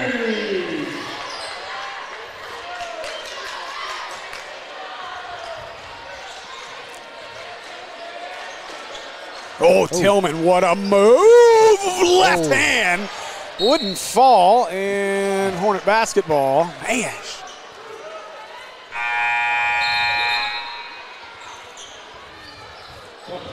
Summons back on the floor. Summons a junior. I wonder how excited he is to play in Coach Kelly's system on the football field. Summons a guy you don't want to meet in the hole, I promise. Look at Tillman. No call either, man. There's a lot going on there. Jones, that three's no good. Good block out underneath. Is that P.J. Davis, I think it was. Three from Davis, no good. And McGuire with another rebound, but Wise took it away. Tillman was trying to reject it, but didn't want to foul. And it's a 10-point game. Oh, what a move by Jones. Oh, what a finish. Strong finish as Jones looked like he might have taken some contact, but a good finish for Jones. Summons. He learned his lesson in the last game. He went at Malik twice. Long three, no good. He went at Malik twice during that little run in that final 3 minutes of the first. It was the catalyst for that run on both the big blocks by Malik. I don't think Malik's going to. Oh, my goodness. Oh, my goodness. Okay. We see you there out west. Devontae West with his own erasers in this one. Tillman and Jones going to sit. Pointer and Lewis. Good to see Lewis back on the floor. So Pointer, Johnson, Lewis, McGuire, and Rochelle on the floor. And we got a whistle and a foul on Folks. Coach Hill. I don't think he agrees. Really like Coach Hill. He's doing one heck of a job with this program since taking over. I don't think many people really knew what to expect. And you see it, this team just gotten stronger throughout the year. Again, 8 straight wins since that 26-point defeat to Maumelle, and it's not like they beat slouches. They beat a top 10 Christian. Three from Malik. The bank is not open. And we're going to get a foul on the floor. Is this going to be on Sylvan Hills? I think so. It is. Uh-oh. Uh-oh. Coach Hill.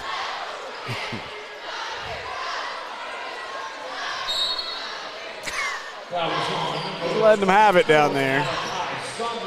It's a friendly conversation. Rochelle baseline stuck. Oh, what a find. Lewis. Front iron, but another rebound for Malik. Ooh, nice move. Just too strong on the finish. Couldn't come away with his own rebound, but that's going to stay on this end.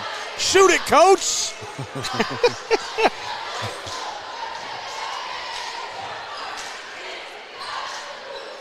Maumelle has had a lot of possessions in this one possession. Yeah. Ooh. Malik couldn't quite thread the needle on that one. I ain't even mad at him. Seen him do it. Folks, cheese pizza. Rise Folks cuts it to a single-digit game, 34-25, 2:14 to go in the third.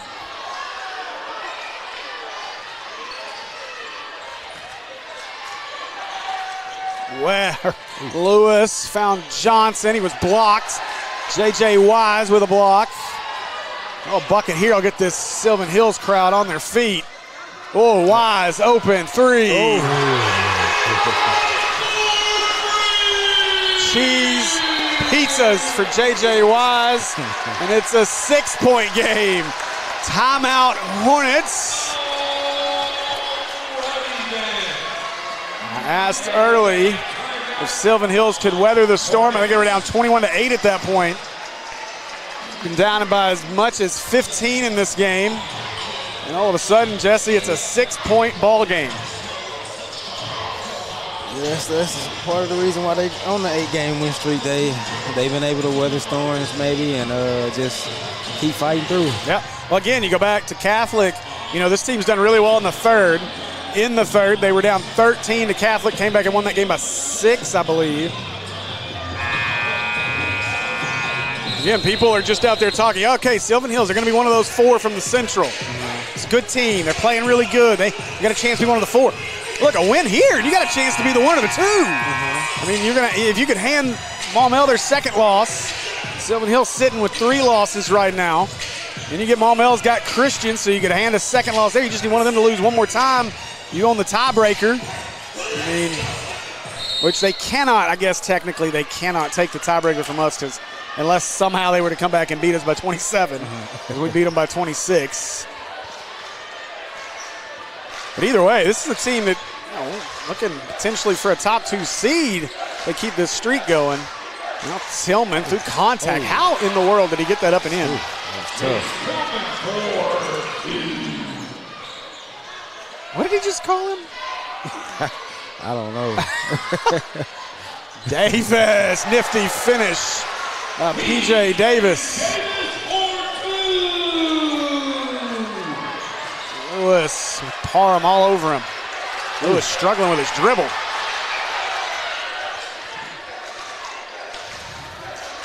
Student section getting the home crowd going. Tillman spins. Boy, a lot of contact. Jones, pump fake. Jones, handoff. Malik McGuire found that loose ball, puts it up and in. And somehow, how did he find Wise? Oh, boy. Cheese pizza for Wise. Jones. Boy, it's fortunate there.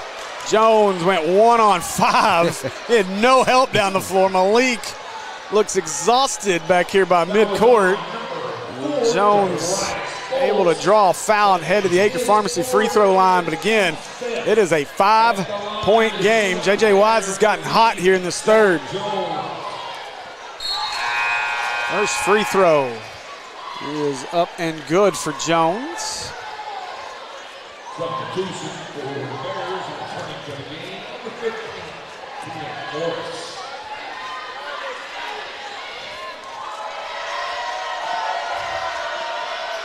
Jones gets them both.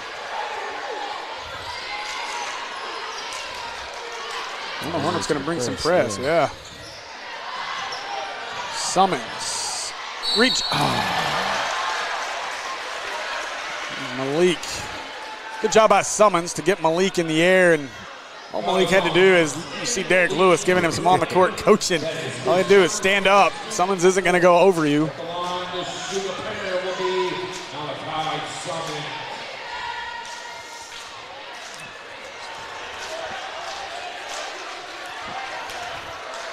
And this was a 13-point lead at the break. Hornets got to 15 up. And Summons has cut it to 6 with 26.1.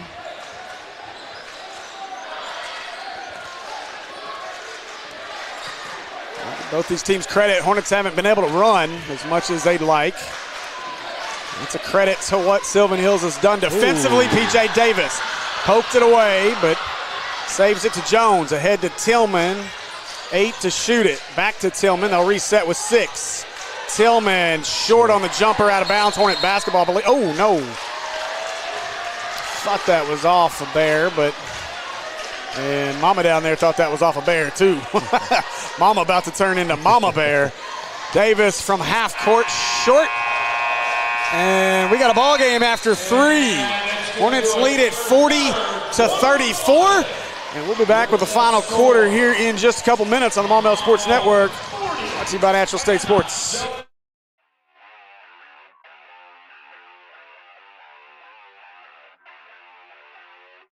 My name is Brandon Aker. I'm the owner and pharmacist here at Aker Family Pharmacy in Maumelle. So here in our pharmacy, we like to focus on a hyper-personalized relationship with our patients, and that continues into our service sets. So we offer free delivery, curbside vaccinations, as well as custom compounded medications, including extended hours as well.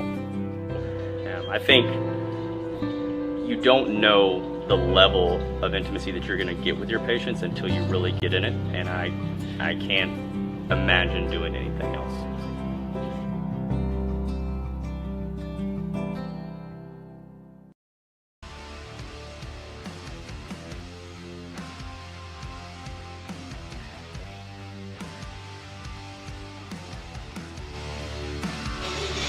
All right, welcome back to the concert inside Sylvan Hills Arena. It's funny, the sound guy, every time I've ever had an interaction with the Sylvan Hills sound guy, it's usually over at Mills, and he's complaining and throwing a fit over how they played their speakers too loud and blew them out. Sir? We'll have the ball out of bounds. All right, here we go. Sylvan Hills cut the lead to 6 as we start the 4th. Jones, what was that? Tough pass to Tillman. Tillman, kick out. Lewis, 3. Long rebound, Tillman. And Tillman. A creative little move by Jace Tillman. Back to an 8-point game as Davis looks to take over. Whoa. Foul on Cedric Jones. That'll be number 2 on Ced. P.J. Davis to the Aker Pharmacy free throw line. First one, no good.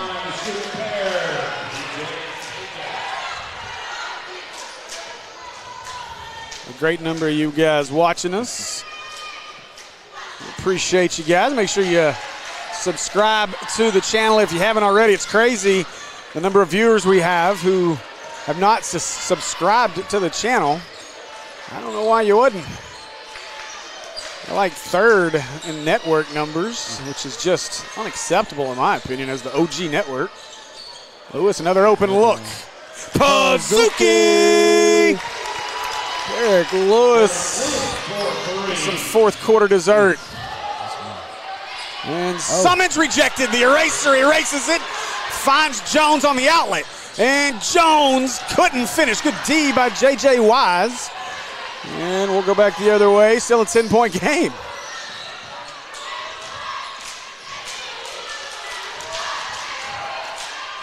West driving. And, oh, that is a nice move.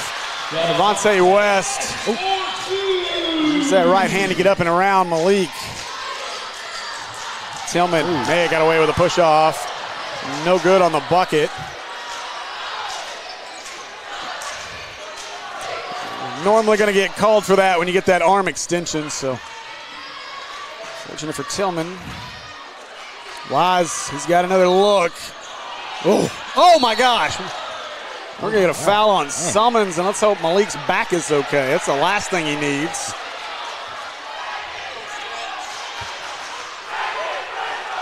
And the pink brigade is upset again.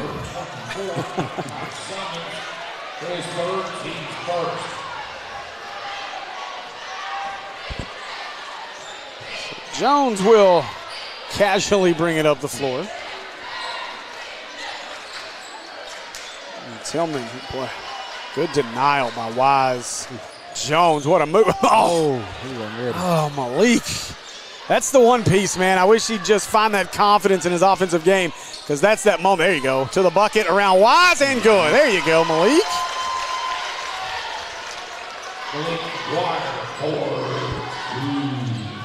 Lead stays at 10. Rejected Jones from behind. And that'll stay on this end for the Bears as Folks is going to check in, as will Kenan Johnson. Cedric Jones going to get a quick break here with 5:36 to go. Want him ready for that final stretch here. Promise you that's what Shook is telling him. Hey, I'm not taking you out because you're doing anything wrong. I just need you ready for this final 4 minutes. Summons erased. He didn't learn last time. McGuire hurt his hand. Lewis, three. Pazuki! That's a trade-off as the denial on one end by Malik turns to three on the other end. Malik may be tired. He didn't even come down court. What was that? Davis forced it up. Erased. Summons 3 in a row.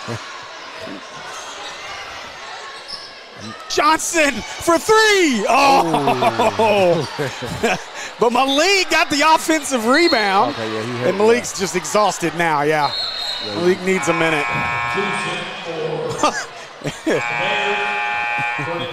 And he may have, I hope he didn't pull something. I think he's just exhausted. He had hurt his hand on that second block of Summons. And so, or I was looking at it, that's why he didn't ever come back up court. And then I think you're right. I think he was just exhausted. So Hornets now up 13 as Folks to the bucket. And that's a pretty finish out of Darius Folks.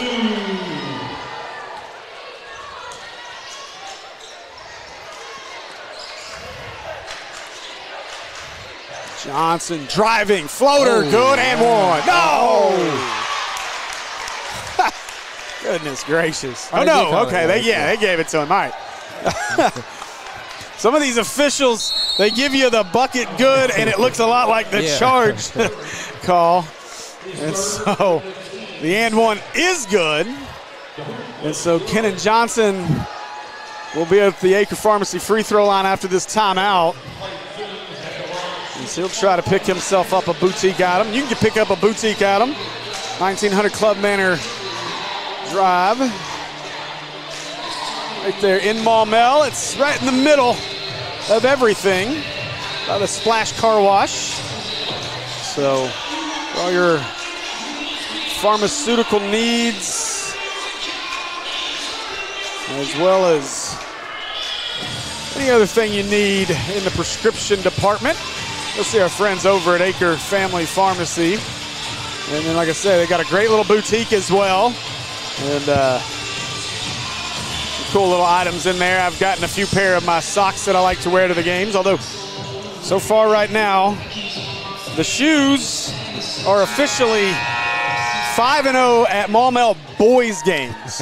Now, we're not going to talk about the others because they took an L at Sylvan Hills Mount St. Mary's. They also took an L that same night when Bryant beat Central. I got on that call. Johnson can't get the three-point play. No boutique item for you, sir. Well, folks, down 13. Davis. Back out to Folks. Folks driving. And look at that play. A great job by Rochelle. Where are you going, Reese's Pieces?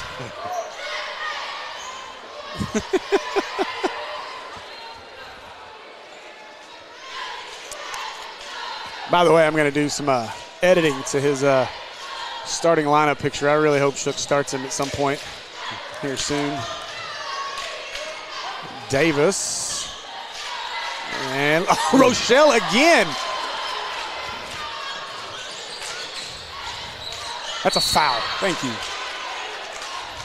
You know, how about Rochelle? Like, he guarded both ends up and down on that play. Like, they tried to go over the top, and he had it, and then they tried to force it underneath, and the underhand, and he did it twice. That is great activity out of Rochelle.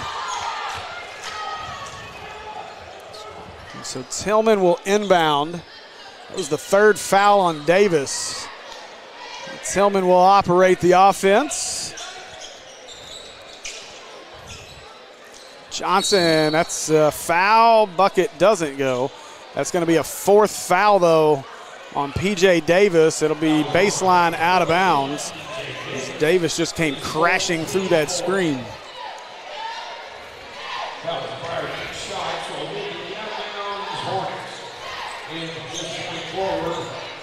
Inside to Tillman now as Rochelle goes the other way. Tillman, that's an offensive foul. I thought the last one against Tillman was more of an offensive foul than that one was, but in both, it's that when you get that upward motion, you're not getting away with it. Malik and Said about to check back in. Nice handoff, nice play design. Ooh. 3 for J.J. Wise, and well, that was a creative play design out of Coach Hill. Great job getting J.J. Wise open. He's hot in the second half. Johnson's been hot. Lewis has had a good second half. Ooh, Tillman forgot he needed the basketball, and we may see some showtime from Folks. Steady lays it up and in. Reese's Pieces nearly went through the wall. You know, that's scary. We saw Caleb Thurman hit that wall a few years ago. That was rough. Good job by Reese by not fouling, though. Just let him get the bucket. He did everything he could to get in there and get a piece of it. So an 8-point game. Oh, Johnson met at the top. Great play by Reese.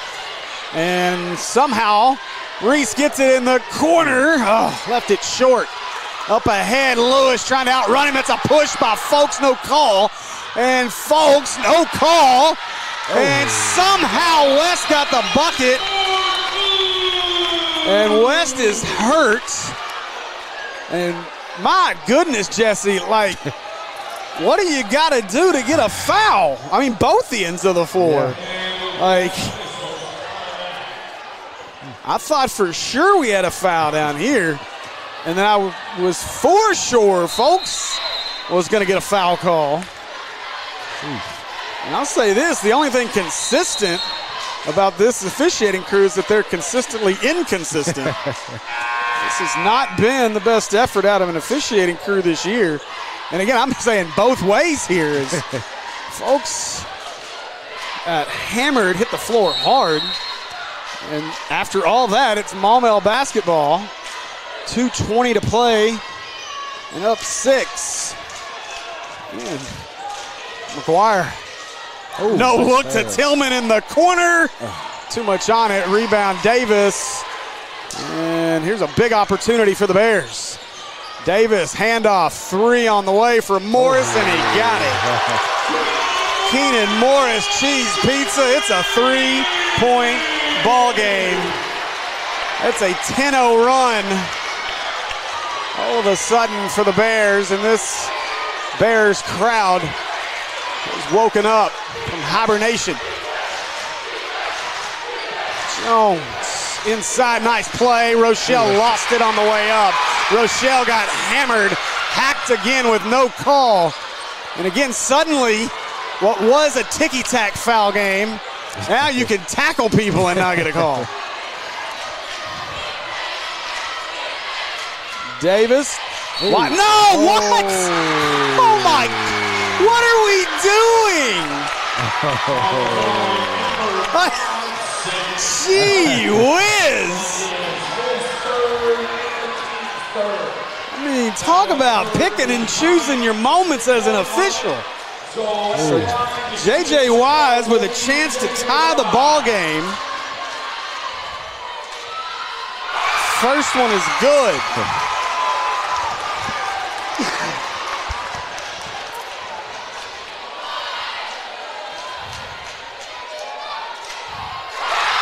Second one is good.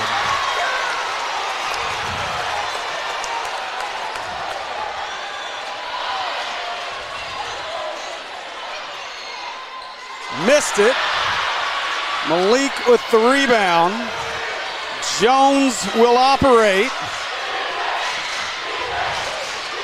Listen to the atmosphere here on the hillside.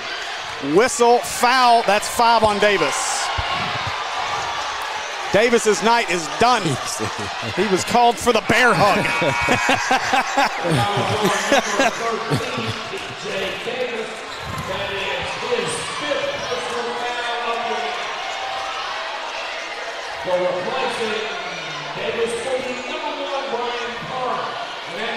That's the 5th team foul, so Malik McGuire will go to the Acre Pharmacy free throw line. And he missed it. That student section might be making an impact. That's what you hear, I'm sure, in the background. Yeah.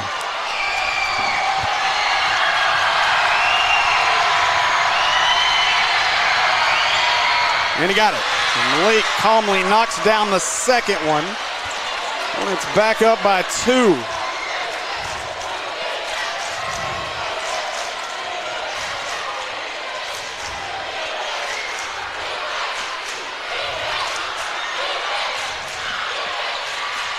Morris, handoff to Wise. Wise spinning, driving, step back, blocked by the eraser. That's over the back, that's a foul. Yes, sir. Yes, sir. Curry came over the top, and Lewis is hurt on the play. The Bear fans don't like it, but he tackled Derek Lewis. And so we'll go to the other end. So Lewis to shoot at the Acre Pharmacy free throw line, but we got a timeout, Bears first. My goodness. Doesn't get much better than this, Jesse. It's been a ball game now.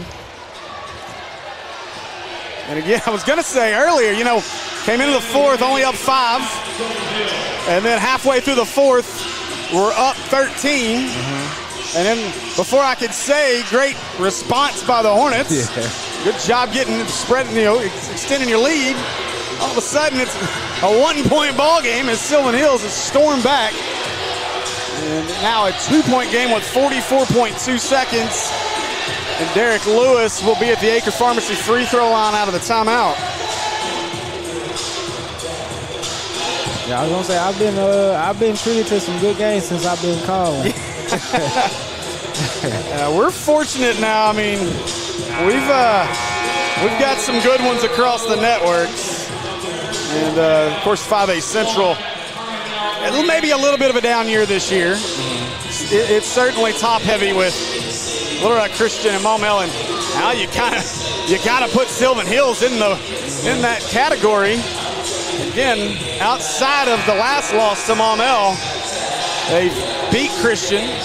They lost to Christian by single digits the first time. And now they're taking the Hornets to the ropes here. By the way, that was the 4th foul on Curry. And listen to the student section. Yeah. Lewis calmly knocks it down. And I'll say this, that's probably where they messed up in this arena. This should have been the home end. This should be the visitors' end for the second half. Outside of that, they've done a great job. Driving, kicks it out. Morris stumbled and taken away by the eraser. And Lewis chased it down. Looked like he got tackled. Wise, no, but he got the putback. 2-point game with 20.6. Timeout, Josh Hill. My gosh. My goodness gracious.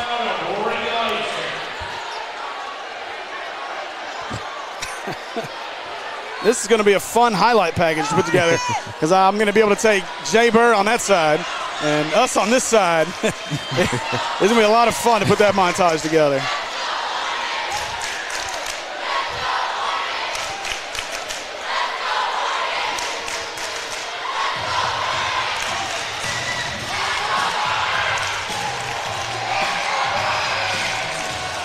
Hornets fans, as you can hear in the background, responding, getting the Let's Go Hornets chant going.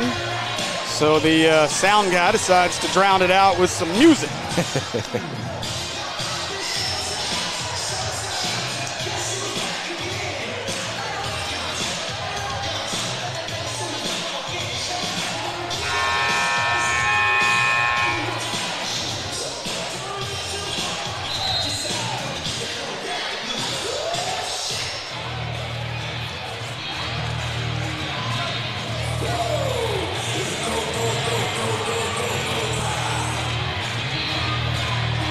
right.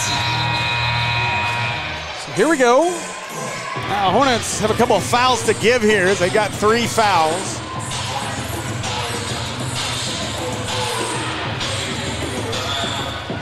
Hornets have 3 timeouts, and Sylvan Hills is out of timeouts.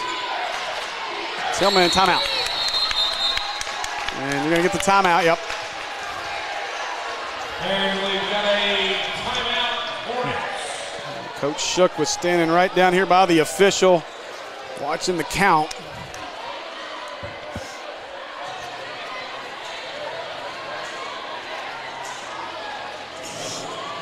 I'll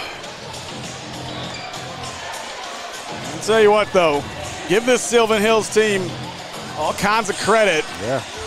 Again, the squad that I think, you know, when the season started, nobody really gave this team much of a chance. And most people said, yeah, man, they got to hit the 3 if they're going to win games. And now, granted, J.J. Wise has gotten hot here in the 4th. Yeah. You know, P.J. Davis has had a couple of buckets. Keenan Morris hit a big 3, but for the most part, it's been their defense that's been the difference for Sylvan Hills. Yeah. And I mean, they've done a great job limiting this Hornet offense. Again, reminder, we scored 90 last time out. A week ago on Friday, we scored 90 on Jacksonville in a game that I think we were like at 86 with 4 minutes to go, 3.5 minutes to go in the ball game. So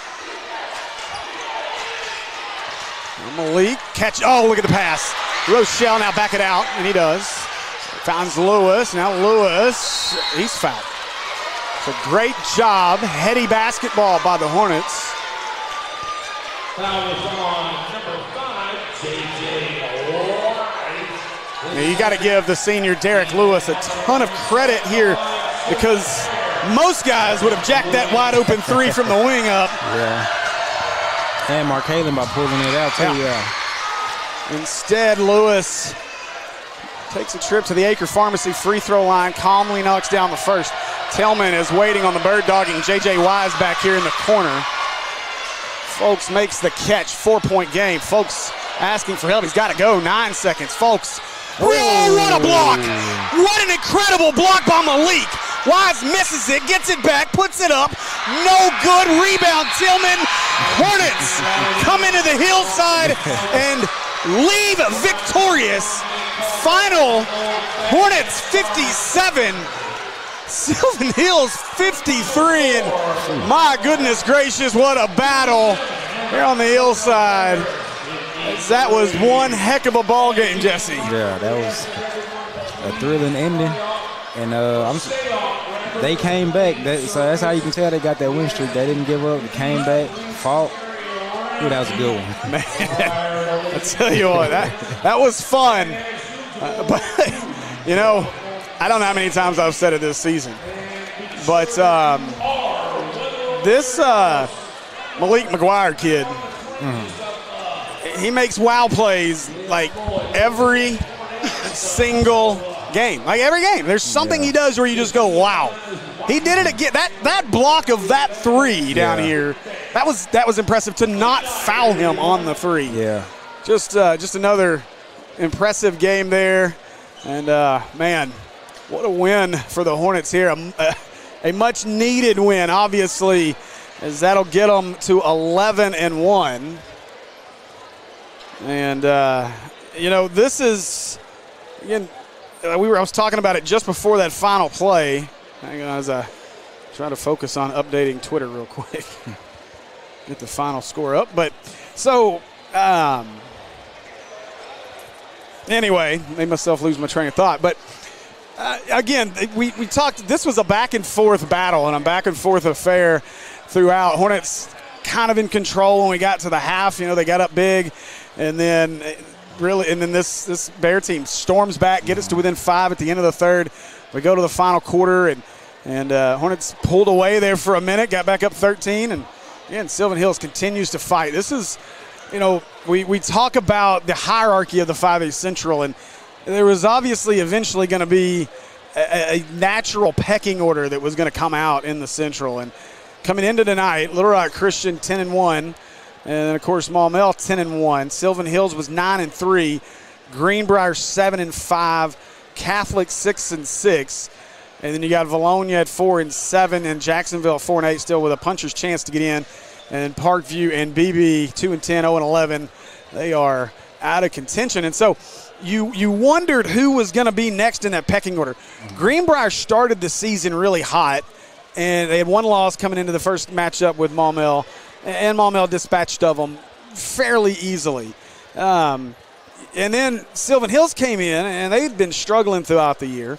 So you really weren't sure if that was going to be the team. And nobody thinks, this is a Sylvan Hills team that's maybe a year away from being really, really good. Mm-hmm.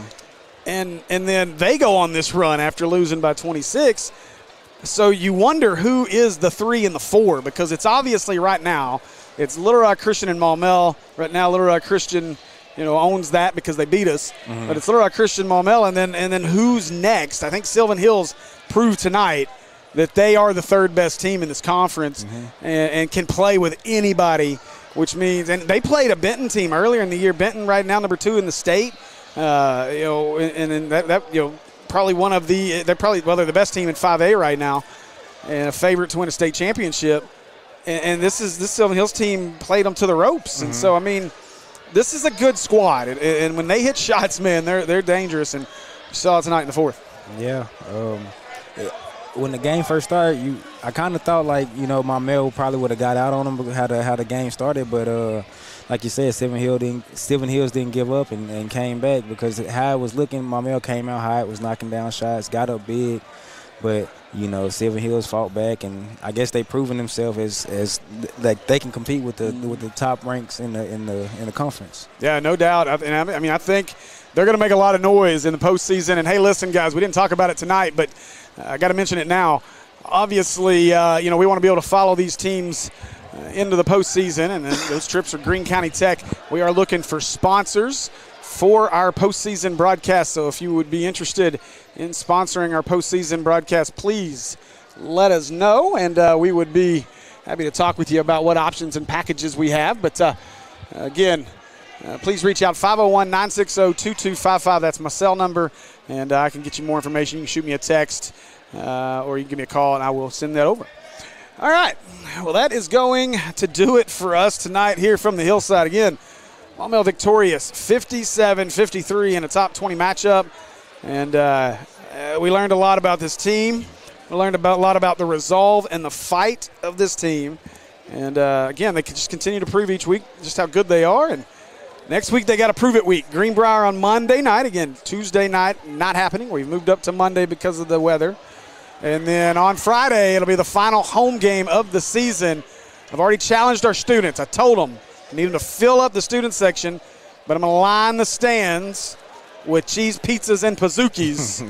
I just need them to line the stands with their feet. So please fill up the Hornets' Nest next Friday night. And, hey, come with us on Monday to Greenbrier as we'll do battle with the Panthers one more time this season. All right. Big thanks to Kerry Rotnick on our camera, Kristen Henson on production, Jesse Davis, my broadcast partner tonight. I'm Steve Henson. We appreciate you joining us for Hornet Basketball. We'll see you guys next week. Go Hornets.